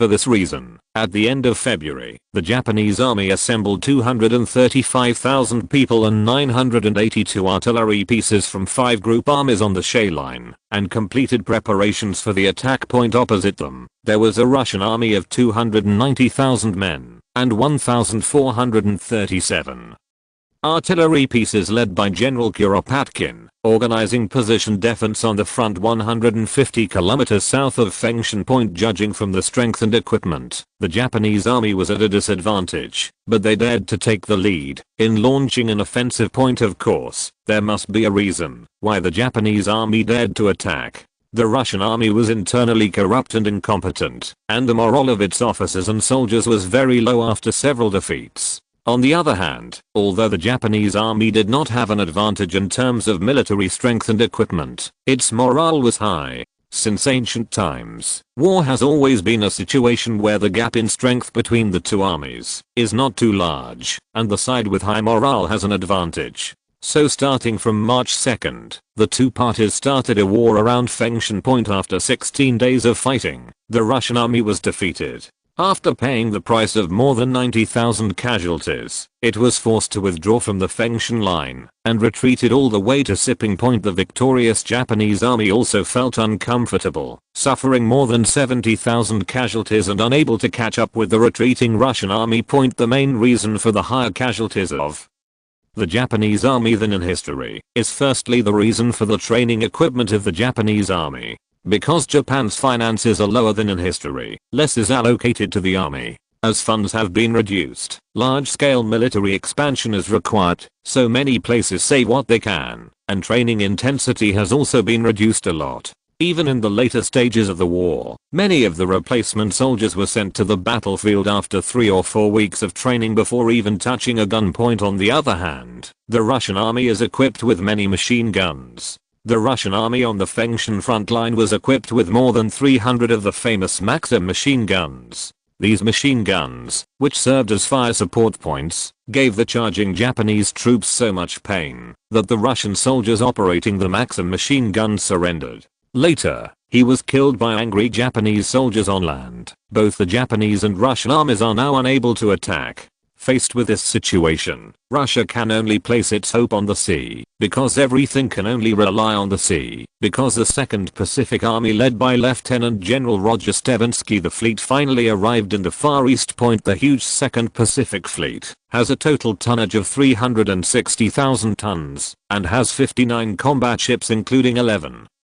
battleships and 5 large armored cruisers. Its size is nearly twice that of the combined fleet point, although among these warships, there are many who are just passing by, but such a huge scale of warships puts great pressure on the combined fleet. For this reason, the commander of the combined fleet, Togo Hiachiro, on the one hand, stepped up his efforts to urge shipbuilders to repair the 2 Genoa-class battleships as soon as possible to supplement the strength of his combined fleet, and on the other hand, he judged and analyzed the route of the Russian fleet point at this time. Because Port Arthur had fallen into the hands of the Japanese army, the Russian fleet could only sail to Vladivostok. There are 2 waterways to Vladivostok, either entering the Sea of Japan through the Tsushima Strait, or entering the Sea of Japan via the Soya or Tsuga route straight from near Hokkaido Point. Togo Hiachiro judged that Roger Stevensky would definitely go through the Tsushima Strait, so he concentrated the combined fleet on Tsushima Island and the Zenbei in North Korea, waiting for the war to come.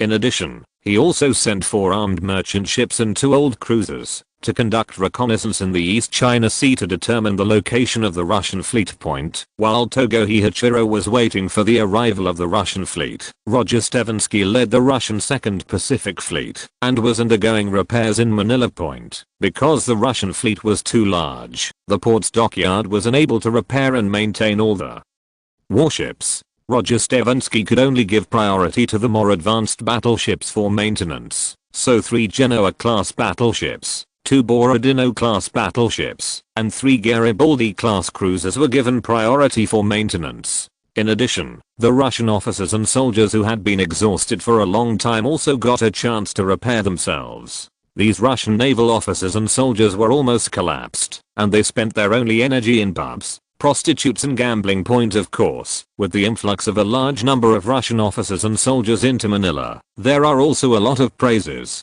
Many things such as robbery, extortion, fighting, rape, etc. were all done by these Russian idiots. For this reason, the Manila police within a day more than 30 Russian officers and soldiers were captured. So much so that the governor of Manila issued a serious warning to Roger Stevensky, threatening to drive them out of Manila if he did not stop them. Faced with the threat from the governor of Manila, Roger Stevensky sent out the military police on board the ship to catch these veteran sailors and punish them, so that these troublemaking sailors finally knew what it meant to restrain themselves. However, the good time in Manila did not last long. A telegram from St. Petersburg disturbed Roger Stevensky's good mood. The Tsar ordered them to rush to Vladivostok as soon as possible in order to launch an offensive against Japan from the sea point. Faced with the Tsar's strict order, Roger Stevensky had no choice but to order the officers and soldiers to return to the ship. As for the officers and soldiers arrested by the police station, they were released to the ship. After paying a high bail. Roger Stevensky then set off, heading for Vladivostok with a large fleet. After all, I still have common sense in naval warfare, and I know that huge auxiliary ships will only slow down my pace. Therefore, after leaving Manila, except for 4 faster transport ships and 2 hospital ships, other auxiliary ships were released. Let him leave. The news of the Russian fleet's departure from Manila was quickly learned by Japan. All the warships in the combined fleet were already gearing up, waiting for the Russian army coming from the east to give them a severe blow. One more thing to say here is that the 2 Genoa-class battleships were finally repaired before the Russian ship set off from Manila. Togo Hiachiro, who had 2 more battleships, was of course overjoyed, and now he was more confident. On the night of June 12th, Roger Stevensky quietly planned to pass through the Tsushima Strait with the Russian fleet, but a Japanese armed merchant ship discovered a hospital ship in the Russian fleet. Although Roger Stevensky ordered a blackout, the hospital ship with the lady was discovered by the Japanese ship because of the bright lights. After careful judgment, the armed merchant ship sent a telegram that it had discovered that the Russian fleet was sailing northeast point. After receiving news of the Russian ship, all members of the combined fleet dispatched and finally discovered the Russian fleet in the early morning of the 13th. So in that Tsushima Strait, the largest naval battle in the 20th century began. Next, Togo Hiachiro raised the Z flag on the flagship Japanese battleship Mikasa and issued the famous order. The empire will rise and fall in this battle, and everyone will work hard together. The naval battle began at 11 o'clock in the morning and lasted until nightfall. After a hard-fought naval battle, the combined fleet won the naval battle. More than 40 Russian ships were sunk and captured. 5,879 people died, and 7,137 were captured. The Russian ship's Eagle, formerly the Italian Garibaldi-class Francisco Osliavia, formerly the Italian Genoa-class Bologna, Nicolai, Oral, Aplaxin, Siniavin, Great Sissoy, Navarin, Admiral Nakhimov and cruiser Emerald escaped towards Vladivostok. Rear Admiral Ankvist had already left the battlefield before nightfall, led the cruisers Asorji, Aurora and Uspearl to the south, and finally sailed to Manila to be disarmed. The total tonnage of the remaining warships in the huge Russian 2nd Pacific Fleet is only more than 90,000 tons, and they are basically mainly old warships. It can be said that he was a huge loser and had no power to fight back. Of course, the combined fleet's victory in this naval battle was not without paying a price. More than 10 warships, including Shikishima, Yakumo, Osama, Takachiho, and Zanilan, were sunk in the naval battle. The Japanese suffered 2,741 casualties and suffered more than 40,000 tons of damage. There are two main reasons why the combined fleet suffered more casualties than in history. First, the morale of the Russian fleet has been restored to a certain extent because it has been repairing in Manila for a long time. Secondly, the number of Russian warships is larger, and their tonnage is also superior, so the idea of testing them is completely normal. The heavy losses suffered on both land and sea made Russia lose hope of victory. At this time, there were also problems within Russia. Revolutionary sentiment was originally high in Russia.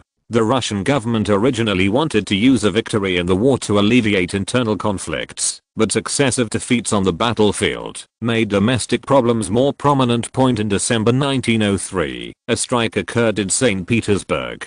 Subsequently, the number of people from all walks of life who agreed with the strike continued to increase, and the number of strikers rose to 80,000. On January 12, 1904, the Orthodox cleric Father Gapon led a workers' organization of about 30,000 people to peacefully demonstrate in the square outside the Winter Palace. The purpose was to submit a petition to the Tsar to express the plight of the working class and the people at the bottom of society. Nicholas II had moved to Tsarskoye Selo since January 8 and was not at the Winter Palace on the day of the peaceful demonstration. At that time, the armed soldiers responsible for guarding the palace formed a formation to confront the demonstrators, and the crowd gradually increased to 200,000 people. The soldiers later fired warning shots in the air, and soon after opened fire on the crowd, who jostled and fled in panic. A conservative estimate is that there were about 1,000 casualties at the time. This bloody suppression incident aroused public anger. The Russian people no longer looked to the Tsar, and a series of large-scale strikes occurred in various places in the industrial center of Poland. Workers carried out a general strike with the slogan "Down with dictatorship, down with war." At the same time, strikes, demonstrations or marches occurred in Warsaw and other industrial centers. On January 28 of the same year, instigated by the Polish Socialist Party and the Social Democratic Party of the Kingdom of Poland and Lithuania, they called for a large-scale strike. More than 400,000 workers across Poland joined and lasted for 4 weeks at that time. The demonstrators also demanded improved conditions for workers and more autonomy for the Poles. In February, Polish university students began to join the demonstrations, and later even students from middle schools and primary schools joined. The students protested against Russification and demanded the right to learn Polish. As turbulence broke out in his country, even if Tsar Nicholas II wanted to continue fighting, he was unable to do so. Therefore, in the end, only under the mediation of the United States, Russia had to make a request for peace talks. So from August 19, Japan and Russia formally held peace talks in Portsmouth, United States, and signed the Portsmouth Peace Treaty on September 9.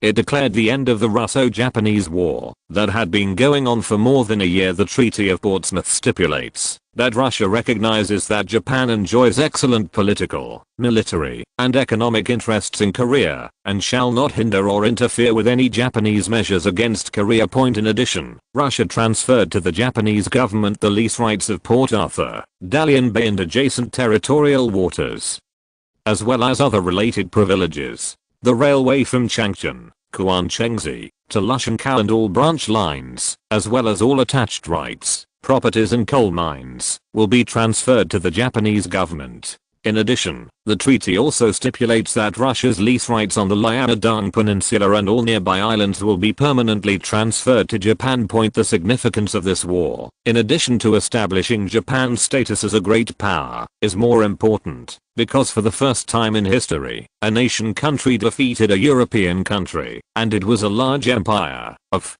course, it was not easy for Japan to win this victory. In this war, both sides fought tooth and nail. Russia invested a total of 1.2 million troops, suffered 270,000 casualties, captured 270,000 soldiers, lost 103 ships, and spent 2.3 billion rubles on military expenditures. Japan participated in the war with a total of 1.09 million troops and suffered 276,000 casualties, including 97,000 killed in battle, 96 ships were lost, and military expenditures were 1.93 billion yen.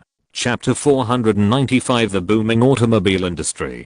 Turin has become more and more important in Italy's economic map in recent years, and has been promoted from the 6th largest industrial city in Italy to the top 3. Turin's rapid development is, of course, thanks to its huge automobile manufacturing industry. When it comes to Italian cars, all countries agree that Fiat is the brand, and Fiat is still the largest car manufacturing company in the world. Although other countries are gradually having their own automobile industries, the first mover advantage is not easy to break. Among other things, Fiat's numerous patents alone are something that many people who are interested in establishing a foothold in the automobile industry cannot avoid. Fortunately, Fiat also knows not to cause public outrage, so they are willing to license these car patents. As long as they pay money, they can obtain the right to use the patents. Just last year, Fiat received more than 8 million lire in revenue from patent licensing alone. However, the income from these patents can only be regarded as additional income. For Fiat, the most important thing is its own automobile manufacturing industry. Last year, Fiat manufactured more than 80,000 cars, with the best-selling model being the Fiat Ace. It is the cheapest car sold by Fiat. It has a waterproof canvas carport and looks like a simple A-type car in every aspect. It is the best car sold by Fiat. Of course, the current Type A cars are definitely different from the Type A cars sold at the beginning. At least the current Type A cars have also undergone certain upgrades. After all, Fiat has spent a lot of money on automobile research in recent years, and many practical small technologies can be improved at little cost. In this case, people who are short of money and desperately want a car can choose this model. Last year, more than 50,000 Model A cars were sold, each priced at only 3,100 lire. There is no car in the world with a lower price than the Model A car. Fiat can sell the car at such a low price. On the one hand, it is large-scale production. After all, as long as it reaches scale, the price of materials will be suppressed. On the other hand, it is excellent cost control. In this regard, Fiat's the founder Giovanni Agnelli has made great contributions. He completely decomposed and optimized the automobile production process, which allowed Fiat automobile production speed to be qualitatively improved. And the salary offered by Fiat is also good. A qualified worker who works 5 days a week and 9 hours a day can receive monthly salary of about 240 lira. Although this does not seem high, compared with the high salary in the United States, it is a bit behind, but in Italy, it is already considered very good. Every time Fiat recruits workers, it is always crowded. There should not be too many people who want to enter the Fiat factory. In addition to the best-selling Type A car, Fiat's Type B car is not too bad in sales, with more than 20,000 units sold last year. The Type B car, which was originally intended to replace the Type A car, failed to take advantage of the price advantage of the Type A car in terms of performance and styling. This made Fiat executives dumbfounded. Speaking of which, the B-type car is actually not expensive. At the current price of 4,200 lire, it is considered a very affordable car. However, the price difference was 1,100 liras, which directly more than doubled the sales of Type B cars. In addition to the A and B models, Fiat also has an S model. This is Fiat's entry into the high-end market. The streamlined body has a metallic-like luster paint, as well as mahogany calfskin leather seats, ivory inlaid ashtray and other decorations, making the entire S-type car extremely visually impactful. The price of each car is as high as 54,000 lire, making many wealthy people and nobles choose this car as their travel vehicle. With these three cars, Fiat accounted for 2/3 of global car sales last year at present. In addition to Fiat, automobile companies from various countries are also developing and growing with the injection of capital. For example, in the United States, a man named Ford founded the first mass-produced car factory in the United States. The Ford Model A he sold was said to be selling well in the United States, squeezing out a lot of Fiat's share in the country. In France, Renault is not bad either, selling a lot of cars as well. As for Germany, Daimler and Mercedes-Benz also show the presence of German cars. Of course, these car companies do not yet pose a threat to Fiat.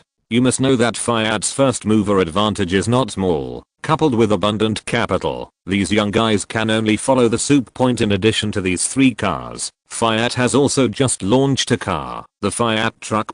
Yes, it's the truck. Fiat's top executives have long had a unanimous view on the car's involvement in the transportation industry. As long as there is a good cargo truck, the heavy-duty cargo carriages on the market will not be able to fight back, and the transportation industry will surely become a new growth point for automobile sales. So after 3 years of research and development, Fiat finally came up with a truck. This car is powered by an 80 horsepower gasoline engine jointly developed by Fiat and Milan Dynamics Laboratory. It can carry 1.5 tons of cargo and run at a speed of 40 km/h. Once this truck was launched, it immediately attracted a strong response from the market, and its first batch of 2,000 trucks was sold out. More truck orders then snowed into Fiat.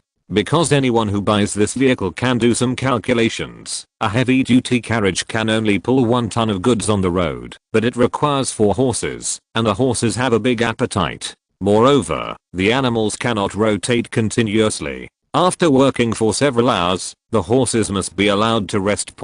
Although trucks seem to be more expensive, a truck that can pull 1.5 tons costs 5,800 lire, but in terms of usability, they really beat the horse-drawn carriage. In docks, mines and other work sites that require high-intensity transportation, this truck is a perfect match for a horse-drawn carriage. In addition, in terms of long-distance transportation, trucks cannot match horse-drawn carriages due to their cargo capacity and speed.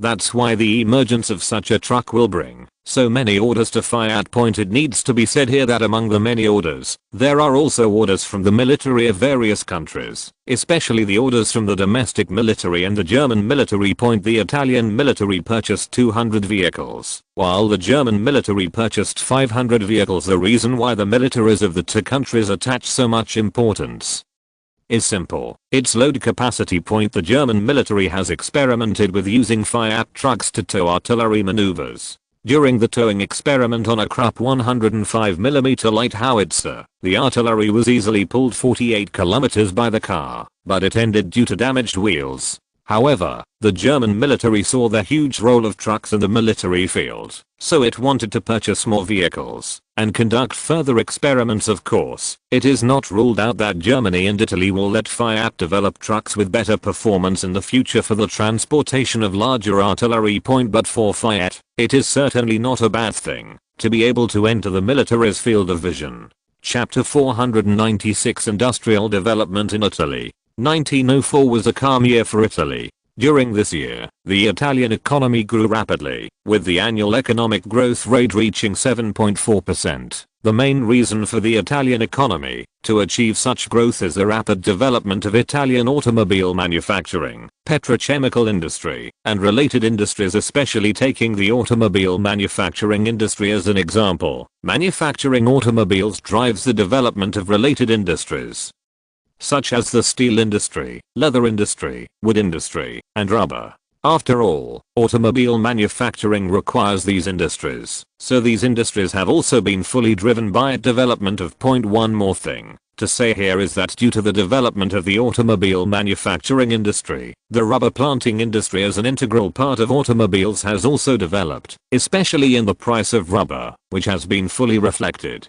The current price of rubber in London has risen from 1 shilling 2 pence per pound this time last year to 1 shilling 9 pence per pound now. The reason why rubber prices have soared is not only that the automobile manufacturing industry requires a large amount of rubber, but also that the growth of global rubber has not kept pace with demand. It is important to know that rubber trees only start to produce rubber after they have grown for 6 to 7 years, which means that there is a heavy delay in rubber production. At present, Italian Borneo produces the most rubber in the world. The region's rubber production accounts for 47% of the world's production. It can be said that Borneo's rubber production determines the world's rubber price point. The increase in rubber prices, in a sense, can be regarded as an increase in the income of the Italian Borneo colony.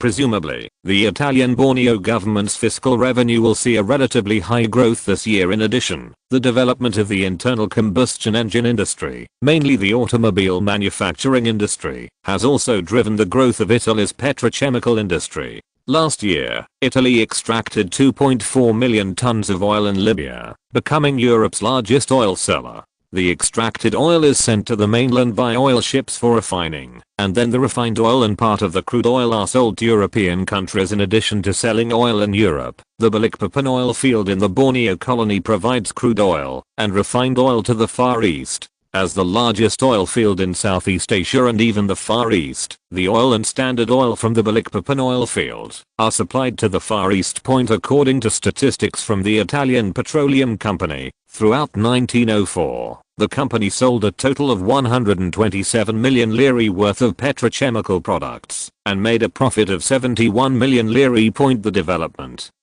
of Italy's petrochemical industry has also promoted the development of another industry, that is, diesel engine related industries. As a major branch of internal combustion engines, although diesel engines have not attracted as much attention as gasoline engines in recent years, they are also developing slowly. At present, diesel engines have been used in all aspects of society such as mines, electricity, ship power, and agricultural irrigation in various countries. At present, more than 90% of the world's diesel engines come from Naples machinery factory. So although the factory may not have a good reputation outside, it is definitely famous in the industry. Recently, the Naples machinery factory is also preparing to enter the field of vehicle manufacturing, not knowing whether it is affected by Fiat Automobile Company. However, Naples may be aware of the shortcomings of its flagship product, diesel engines, so Naples plans to use the characteristics of diesel engines to start with agricultural tractors and engineering special vehicles. After all, these two industries don't care about noise and jitter, but pay more attention to high horsepower, big twist, and full stamina. The Naples machinery factory can have such an idea. In addition to the factor of Fiat, it is also thanks to the continuous efforts of the Milan Power Laboratory to downsize diesel engines. After several years of research, a Milan laboratory has finally come up with a reliable small diesel engine. It is these miniaturized diesel engines that allow the Naples machinery factory to place them on special vehicles and agricultural tractors. It is precisely driven by these industries that Italy's industrial strength will make great progress. As far as the Italian steel industry is concerned, Italian industrialization has put more demand for steel in recent years, so Italy's domestic steel plants are currently doing well. All the steel produced every year is purchased.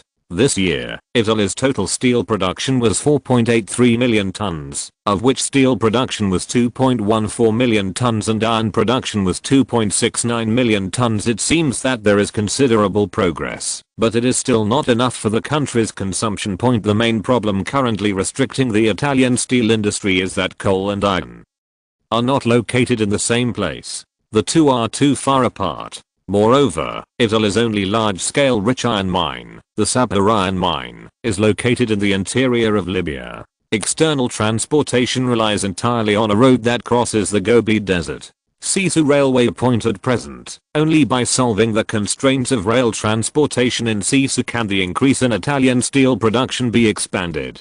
In fact, there is another way, which is to purchase coal and iron, ore from other countries. However, this suggestion is not a good choice for Rome, but it can be used as an emergency. After all, the rare coal and iron mines are separated from Italy by Switzerland.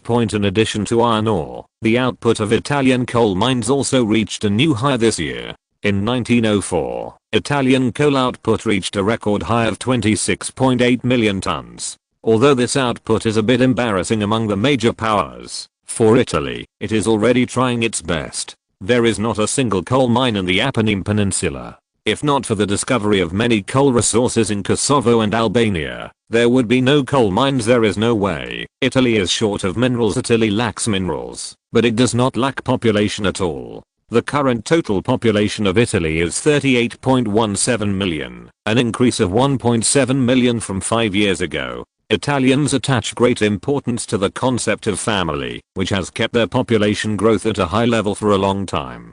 Perhaps only the use of universal contraceptive pills and high housing prices will allow Italians to reduce their fertility rate. Such a large population is a huge pressure for Italy. You must know that this year, Italy's total grain output is 8.15 million tons, with an average of 213 kilograms of grain per person. This is definitely not enough to eat, so every year Italy needs to spend a lot of money to purchase a large amount of food from abroad. It can be said that the food issue is very critical to Italy. Of course, food is a very serious problem, but currently Italy has no good solution. It can only take one step at a time. Of course, we can ignore the issue of food for the time being. According to statistics, Italian industry currently occupies 4.2% of the world share. Although this may seem inconspicuous, it is already very good. You must know that Austria-Hungary only occupies 4.4% of the share, and France only has 6.1%. As for Germany, the UK, the weather is nice today, so we can talk about something else. The growth of Italy's industry certainly brought benefits to it. According to fiscal revenue statistics in 1904, Italy's total fiscal revenue for the year reached 2.419 billion lire. The ability to obtain such high financial revenue is thanks to the development and growth of the electrical revolution in Italy. Only then can its fiscal revenue achieve higher growth. And more fiscal revenue will naturally give the Italian government more funds at its disposal and can provide more benefits to the Italian people. However, Italy's stable days will not last long. Chapter 497 Admiral Felsher's worries. I don't know why London was called the Fog City, but at this time, Fog City was still a complimentary term, which can be understood as praising its industrial development and numerous factories. However, this heavy fog with the smell of coal is still somewhat irritating to the throat, so this also leads to more people suffering from respiratory diseases in London in winter. Admiral Fisher, who is in his 60s, is still a little unaccustomed to the smog in London. As Admiral Fisher, who served as First Minister of Sea Affairs and became the head of the Navy, time was not waiting for me at this time. Although the British Empire's Navy is still at its peak, it has many hidden dangers. First of all, externally, although the Russian Navy, one of the major problems, suffered devastating losses, it did not need to pay too much attention to the Russian Navy. However, Germany and the United States, the rising stars, are building their own warships aggressively. Since the British Empire has formulated the standards for the two powers, it must be implemented. So starting in 1902, the Edward VII class battleships, named after King Edward VII, began to be built on a large scale. At present, the British Empire has built 5 warships of this class, and 2 more have just laid down their keels. In addition to these 2 rising stars, Admiral Fisher was even more dissatisfied with the British Empire's backwardness in technology and concepts. For example, as early as 1892, when he was still a colonel, he called for the British Navy to change the current situation of using coal as power fuel and should use new oil fuel. And it also details the various advantages of oil fuel. But what? More than 10 years have passed, and the British Empire still uses coal as the power fuel for warships. At most, the fuel is mixed into the coal to increase the combustion efficiency. How could the new Admiral Fisher not be worried about such slow efficiency? Take a look at the Italian Navy. Old warships are decommissioned and are for sale. Although the warships sold by the Italian Navy were too ruthless and almost disrupted the layout of the British Empire in the Far East, its courage and keen insight into technology and warships were unmatched by the sluggish British Empire Navy. Among other things, its Turin-class battleships have led the trend of battleships in various countries. Not to mention the currently popular Dreadnought, which is a masterpiece that integrates various new technologies. Not to mention new technologies, the Navy's revolutionary equipment radio communications was invented by the Italians and first used on battleships. And so far, Italy's Marconi Telegraph Company is still the most advanced telegraph manufacturer in the world. It basically provides radio instruments used by navies of various countries in addition to the epoch-making masterpiece of radio. The unified firing director of battleships was also first used by the Italians. According to the information he received, as early as the Sino-Japanese War, Italy used a unified firing director to shoot Japanese warships with more than 3 times the accuracy. The day of the fight our fleet is completely defeated, so we can only admit defeat. Sometimes he would think that, if the Italian Navy was not too small, Italy would definitely be a powerful enemy of the British Empire's Navy. However, since last year, the Italians have begun to significantly expand their navy. Perhaps they need to think more about the direction of the Mediterranean. However, Fisher is not afraid of this kind of strong external enemy. He is more afraid of the sluggishness within the Navy. You must know that there is a group of people in the military of every country. They have fought for the country all their lives. They are highly respected in the military and influence the military with their words and deeds. But these people are immersed in their own glorious era, hold old ideas, and scorn many new technologies and new tactics, thinking they are flashy gadgets. There are many people like this in the British Empire Navy. If it weren't for these old stubborns with outdated ideas, how could the British Navy, which is in charge of the world's waterways, lag behind in the research and development of new technologies and warships? Admiral, this is a report from the Statistics Department. The secretary handed a thick document to the old man in charge of the British Empire's Navy. Okay, I finally got it. Fisher took the document and started reading it immediately. This document is a list of various warships that Fisher requested the Navy Department to conduct statistics. These warships have one characteristic. They were all built before the 1990s and are products that lag behind the times, and since he is at the helm of the Navy, he must do things that are useful to the British Empire Navy, such as his previous role as Second Sea Lord in 1902. When he was Second Sea Lord, he did a very famous thing. That is to break the class barrier between general officers and engineering officers, achieve personnel balance between the two departments, and enable officers to have a more comprehensive understanding of modern ships in the past. The mainstream concept of the British Royal Navy Officer Corps was that officers who stayed in the dirty engine department all day long were synonymous with vulgar and uneducated fools,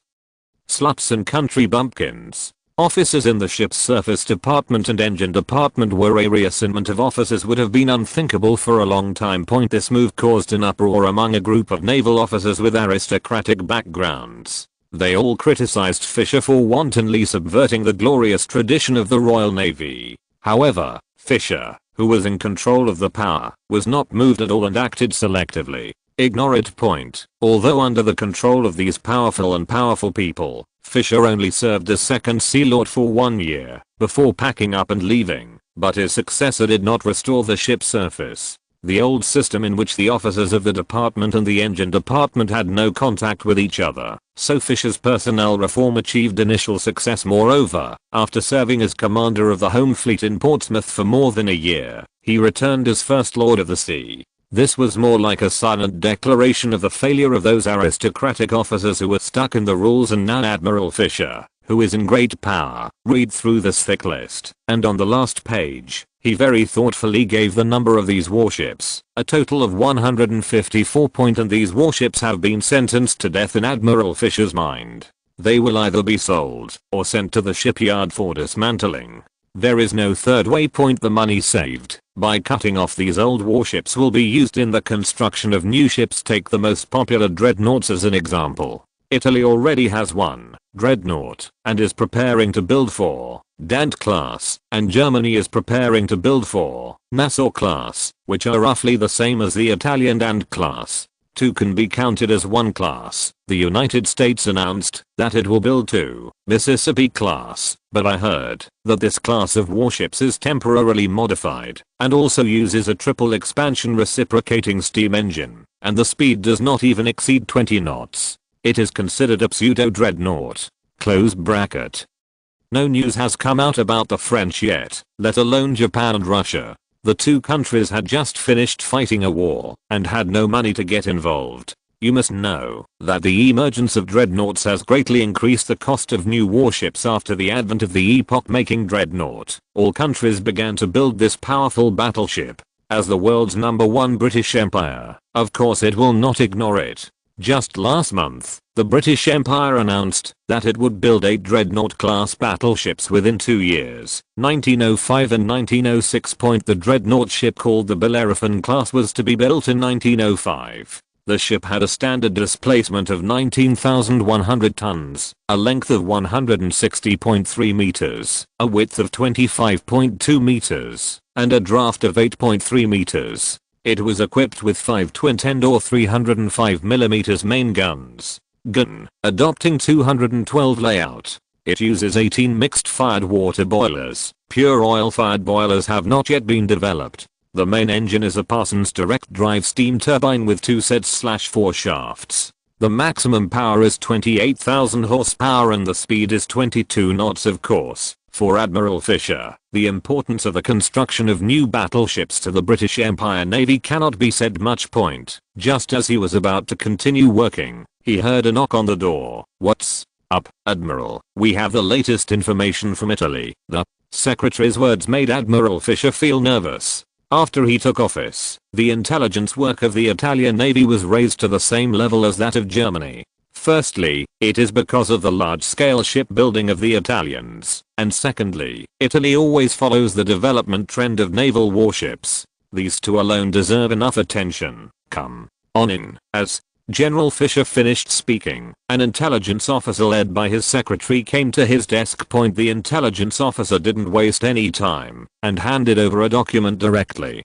"Admiral, this is a new type of warship that the Italians are preparing to build. This is the basic information we understand." Fisher took the information and started to read it, and his expression became more and more solemn as he read it. "This is trouble." What troubled Fisher was that the performance of the battleship and this information was a bit unbelievable. It was equipped with 8 main guns of the same caliber as the new battleship, and the maximum armor was 250mm. These were not bad.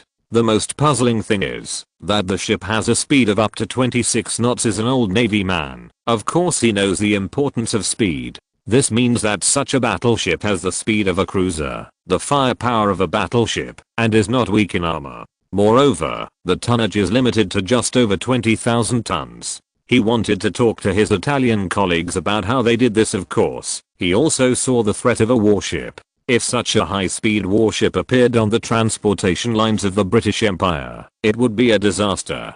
Cruisers can catch up, but can't beat them. Battleships can beat them, but can't catch up. It would be unspeakably bad for the British Empire if a few more countries owned such warships. After feeling the troublesome nature of the matter, Fisher immediately spoke to his secretary. "Immediately notify all departments of the Navy to hold a meeting. We need to solve this new big trouble." Sorry, I typed the chapter name wrong. I'm embarrassed. Chapter 498 Morocco Crisis, Part 1. Morocco is located in the westernmost country of North Africa, with the Mediterranean Sea to the north and the Atlantic Ocean to the west. Its location is very important. In particular, its important port of Tangier is on one side of the Strait of Gibraltar, the gateway from the Atlantic Ocean to the Mediterranean Sea. Morocco's important geographical location naturally attracts the peeps of various powers. Countries such as Britain, France, and Germany have exerted their influence on this country. Facing the arrival of the great powers, Morocco's Alauid dynasty had no way to resist and could only accept it helplessly. Perhaps because of the important role of geographical location, the influx of foreign powers has created a restraining effect, allowing Morocco to survive to this day. After other surrounding countries were annexed by the foreign powers, they were able to continue to exist on the land of North Africa that was plundered by the foreign powers. However, the good days of the Moroccans have come to an end, because in April last year, Britain and France conducted friendly negotiations on the colonial issues between the two parties. In the end, the two parties reached an agreement. Regarding Morocco, Britain recognized France's power to maintain tranquility and assist in reform in Morocco. Of course, in return, France promised not to interfere with British actions in Egypt. Britain and France did not care about other countries at all regarding the exchange of interests between Morocco and Egypt. Perhaps it was the two major colonial powers who decided that the matter would be settled. Therefore, after Britain and France agreed on their respective spheres of influence, they stepped up their invasion of their respective targets. In February 1905, France requested the Sultan of Morocco to carry out governmental reforms under French supervision. It is obvious that this reform must be carried out under the supervision of French advisors, and its intention is self-evident. Faced with this unreasonable request from France, Abdullah Aziz, as the Sultan of Morocco, could not refuse at all, because in addition to sending this diplomatic note, France also prepared an army of 30,000 people on the border with Morocco. If the Sultan dares to refuse, then the French soldiers will set off from Algeria to destroy Morocco. To be fair, the current Sultan Aziz of Morocco is not an outstanding figure, and the turmoil in Morocco decades ago caused the royal family's influence to decline, and now political orders are no longer issued in Marrakech. So facing the menacing French, what can he do? He can only do what the French say. However, although France's invasion of Morocco did not cause resistance in the country, some people were very dissatisfied. This person was Kaiser Wilhelm I. Because Germany has invested a lot in Morocco in recent years, because of its rich phosphate resources, the Germans have invested a lot of money here. Faced with the French move to turn Morocco into a protectorate, how could the Germans accept it? Morocco has a lot of resources and its geographical location is so important that Germany also has the ambition to include it in its protection. Therefore, in the face of the French's actions, Germany immediately protested against them. However, given the current delicate relationship between Germany and France, how can Paris take Germany's protests to heart? Therefore, in the face of German protests, the French government simply ignored them. France's approach directly aggravated Germany's dissatisfaction, so in response, Kaiser Wilhelm II arrived at the port of Tangier in Morocco on March 31st, which is located in Tangier Bay in the Strait of Gibraltar, only a short distance from Europe. At a distance of 15 kilometers, it is the northernmost point of Morocco. Facing the arrival of the Kaiser, the Moroccans were extremely excited. Of course, nearly 100,000 Moroccans poured into the port of Tangier, intending to witness the elegance of the monarch of a powerful European country. In addition, senior Moroccan government officials also rushed to Tangier port. Before, when William II got off the boat, he was personally greeted by Prime Minister Dahomey. And along the way, Moroccans showered the Kaiser with flowers and cheered enthusiastically. It can be seen that no one in Morocco wants to be protected by France. In the face of the enthusiasm of the Moroccans, the Kaiser publicly declared that Germany would protect Morocco's independence and territorial integrity. After meeting with Sultan Aziz. The Kaiser's words immediately drew cheers from the Moroccans. They are cheering for their country to have independent support from a powerful country. As for France, after the Kaiser publicly supported Moroccan independence, there was even more criticism. At this time, the relationship between Germany and France was already poor, and there was always a voice in France. France was even more resentful about the loss of Lorraine and Alsace in the Franco-Prussian War, because there are a lot of coal and iron mines in these two places. After France lost these two places, its steel production was soon surpassed by Germany. So in the face of Germany's growing strength, how can the French feel regretful? For this reason, people from all walks of life in France miss these two places even more. The famous Last Lesson is a work that advocates hatred of Germany. To be fair, People in Lorraine and Alsace speak more German. However, as nationalism is prevalent today, no matter what language or customs you speak there, I would say these two places have been an inseparable part of France since ancient times. Therefore, the relationship between Germany and France has become worse and worse in recent years because of Lorraine and Alsace. The Kaiser's blatant appearance in Morocco to support the country brought the French's hostility towards Germany to a new peak. A French tabloid drew a cartoon about this, in which the Kaiser had the wings and body of a dragon, drooling over a map of Morocco. This cartoon was quickly reprinted by other French newspapers and immediately became popular throughout France. Faced with the humiliation of its own monarch, the German government solemnly warned the French government that, if the behavior of humiliating the German monarch was not stopped, Germany would use measures it deems appropriate to restore the emperor's dignity. Although this sentence was vague, the French government soon received news that 2 divisions of German troops had been deployed on the border with France. Obviously this is a threat of force. Although France at this time believed that it was not afraid of Germany's war threat, it was definitely not worth it for a comic. Therefore, this cartoon, which had long spread throughout France and humiliated the Kaiser's image, was no longer published under strict government orders. However, although France made concessions on the issue of cartoon images, the French refused to give in on the Moroccan issue. Germany and France began to blame each other for the Moroccan problem, and the atmosphere became increasingly tense. At this time, German Prime Minister Bülow suddenly made a suggestion. He proposed to all countries participating in the Treaty of Madrid in 1880 that the Moroccan issue be submitted to an international conference for discussion. Rome made this suggestion very well, because the Moroccan issue had been discussed in Madrid as early as 1880. The result was the Treaty of Madrid. At that time, Germany signed a treaty on Morocco with 14 countries including France, Britain, Spain, and Italy, which stipulated that no foreign subjects should be granted any priority in Morocco. It is obvious that Billet intends to use the power of other countries to make the French retreat in spite of difficulties. Chapter 499 Madrid Storm. German Prime Minister Bülow proposed the idea of reopening the Madrid Conference and internationalizing the Moroccan issue. The original plan was to use the interests of various countries in Morocco to force France to make concessions, but who knows, after countries gather in Madrid, this will not be the case. Driven by Britain and France, France received support from 10 countries including Britain, Russia, Spain, and the Netherlands. As for Germany, only Austria-Hungary and Italy supported it. This was a disastrous defeat for German diplomacy. Faced with this situation, Germany was of course unwilling to do so it stepped up its efforts to connect with other countries in Madrid in an attempt to regain its diplomatic disadvantage.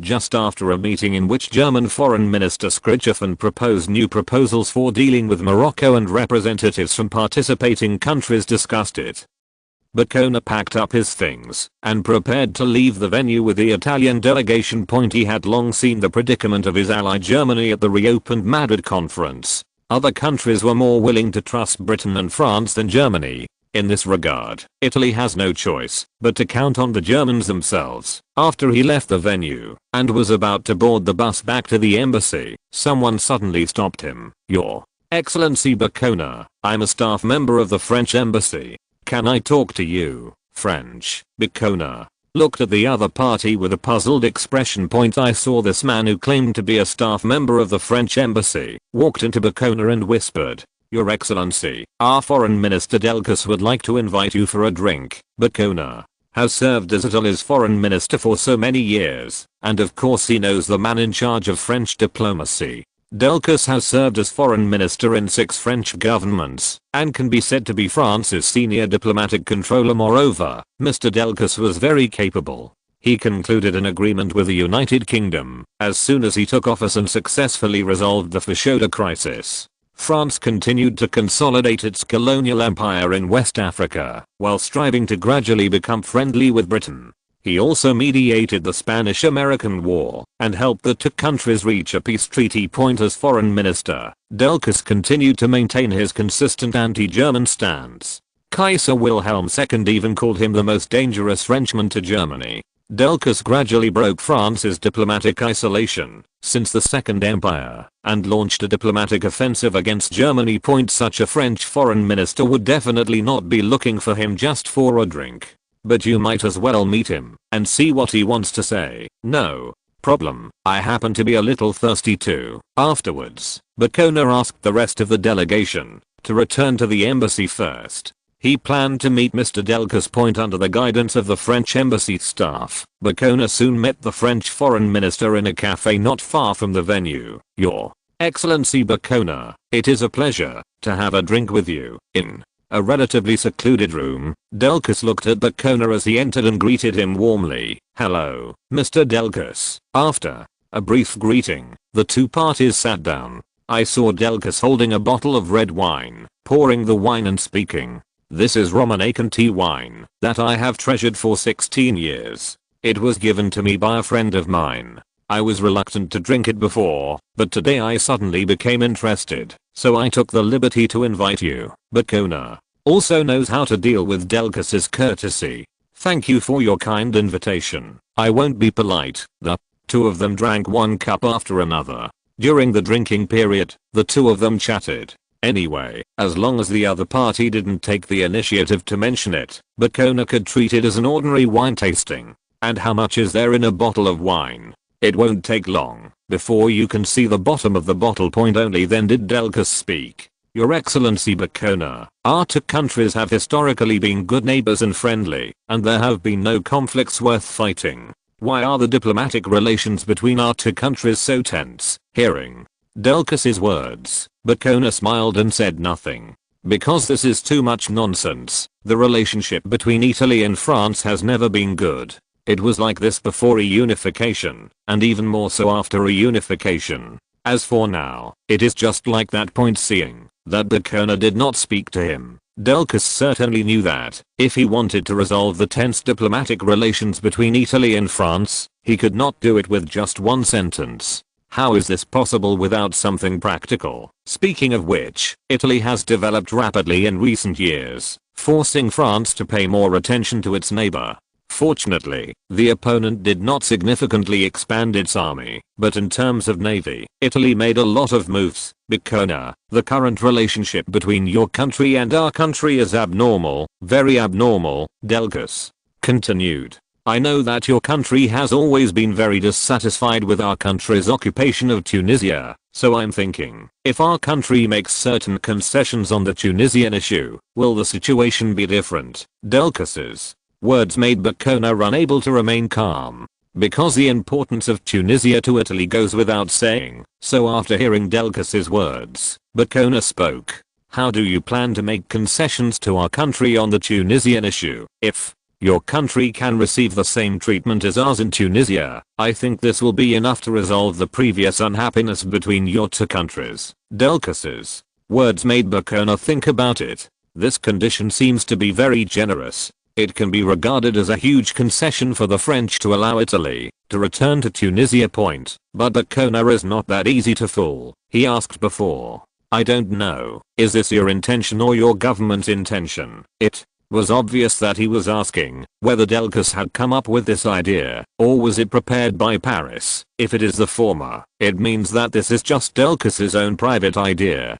If it is the latter, then it is the government's decision. The difference between the two is huge. Faced with Bacona's inquiry, Delcas answered very calmly. This is my humble opinion, but if your country is willing, I will push our government to implement it. Then, it's up to you to promote it first. It's still a bit too early to say whether you are willing or not. After saying this, Bacona stood up and left, while Delcas poured out the last bit of wine in the bottle and drank it before leaving. Minister, how was the discussion? The man who claimed to be an embassy staff member asked at the door. The talks are going pretty well. At least we know each other's requirements. What Delcas said was correct. They indeed understood each other's requirements. At least he knew where the Italians were demanding. They wanted all of Tunisia. He had previously talked about giving the Italians the same treatment, but His Excellency Bacona did not have much trouble in his eyes. This was obviously because the conditions were not in place. But throughout Tunisia, Italians have a really big appetite. When Delcas lamented the huge appetite of Italians, Bacona in the car also lamented the good tricks of the French foreign minister. It was said before that the Italians should be treated the same as the French in Tunisia, which sounds good, but the French have been in Tunisia for so many years. What benefits can the Italians get now? The minister has his own ideas. If we want the two countries to be reconciled as before, everything will be in vain unless we get Tunisia. Don't think that he doesn't know what this guy is up to. Just tell him that if he wants to get Italy's friendship, he has to exchange it for Tunisia. Of course, the contact with Delcas must be reported to Rome. This at least represents a trend. The French finally face up to Italy's dissatisfaction. In addition, France is facing pressure from Germany and wants to break the diplomatic situation in order to reduce its own pressure. In the car, Bacona basically figured out what Delcas was thinking. I originally wanted to write the title Morocco Crisis, but when I thought about what this chapter had to do with Morocco, I just changed it. Chapter 500 Morocco Crisis, Part 2. An overture from the French. In the palace, Carlo looked at the confidential telegram sent back from Madrid by Foreign Minister Bacona and fell into deep thought.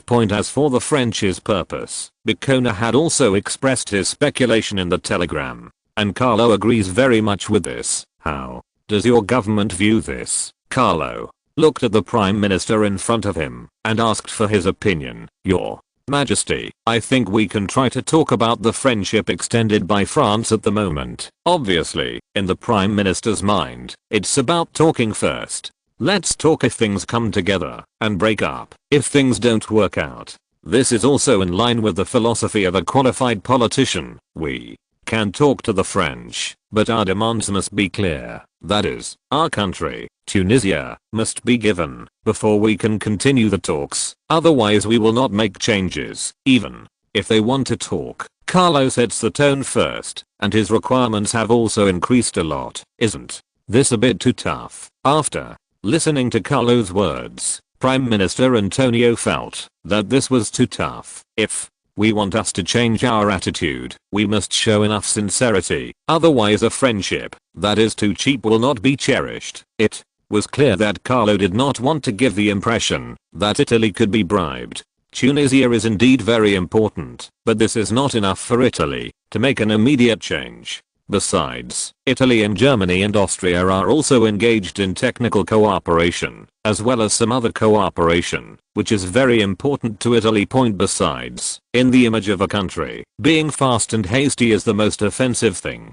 Before, you could use Italy as being too poor as an excuse, but if you do this, no one will believe Italy. Sometimes the first impression is very important, and so is the country. Faced with Carlo's words, Antonio opened his mouth, but in the end said nothing. He had already figured out the monarch's temperament, so it was best not to raise any opinions at this time. By the way, how is your government doing with the double tracking of the Sisu railway? Carlo suddenly asked about another thing at this time.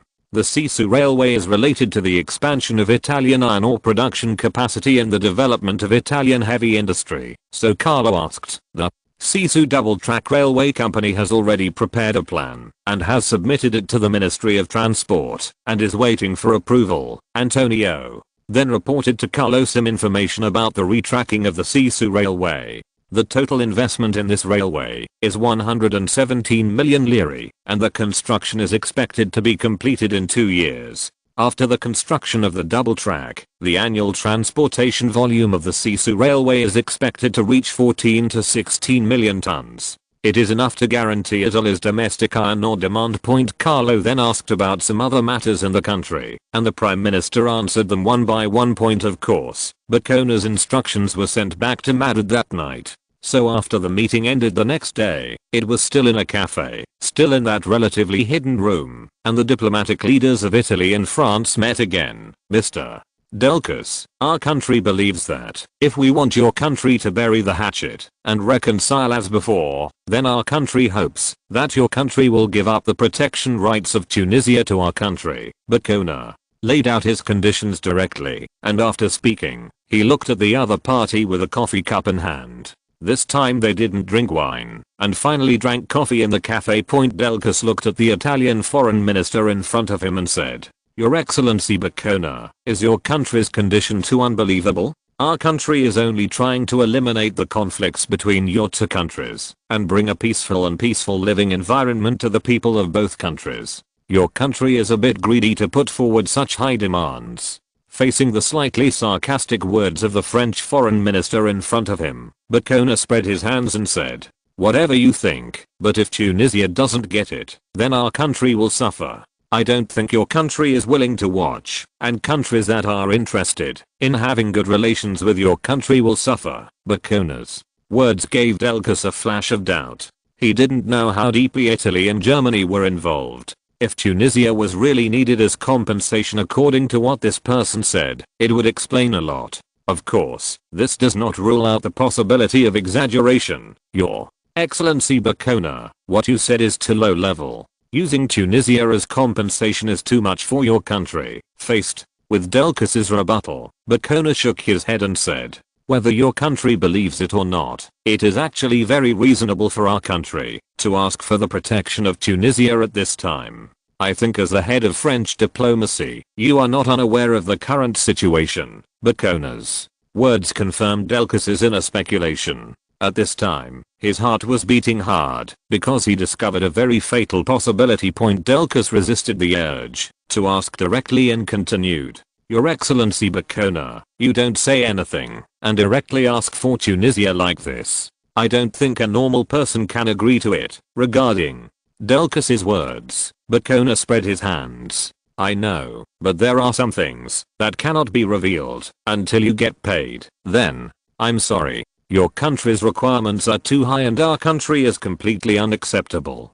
Farewell." Delcas stood up, took his coat and hat and left, but this time Boccona sat here steadily and did not leave until he finished his coffee. Delcas, who left first, walked quickly to his car. As soon as he left the cafe, opened the door, got in and spoke to the driver.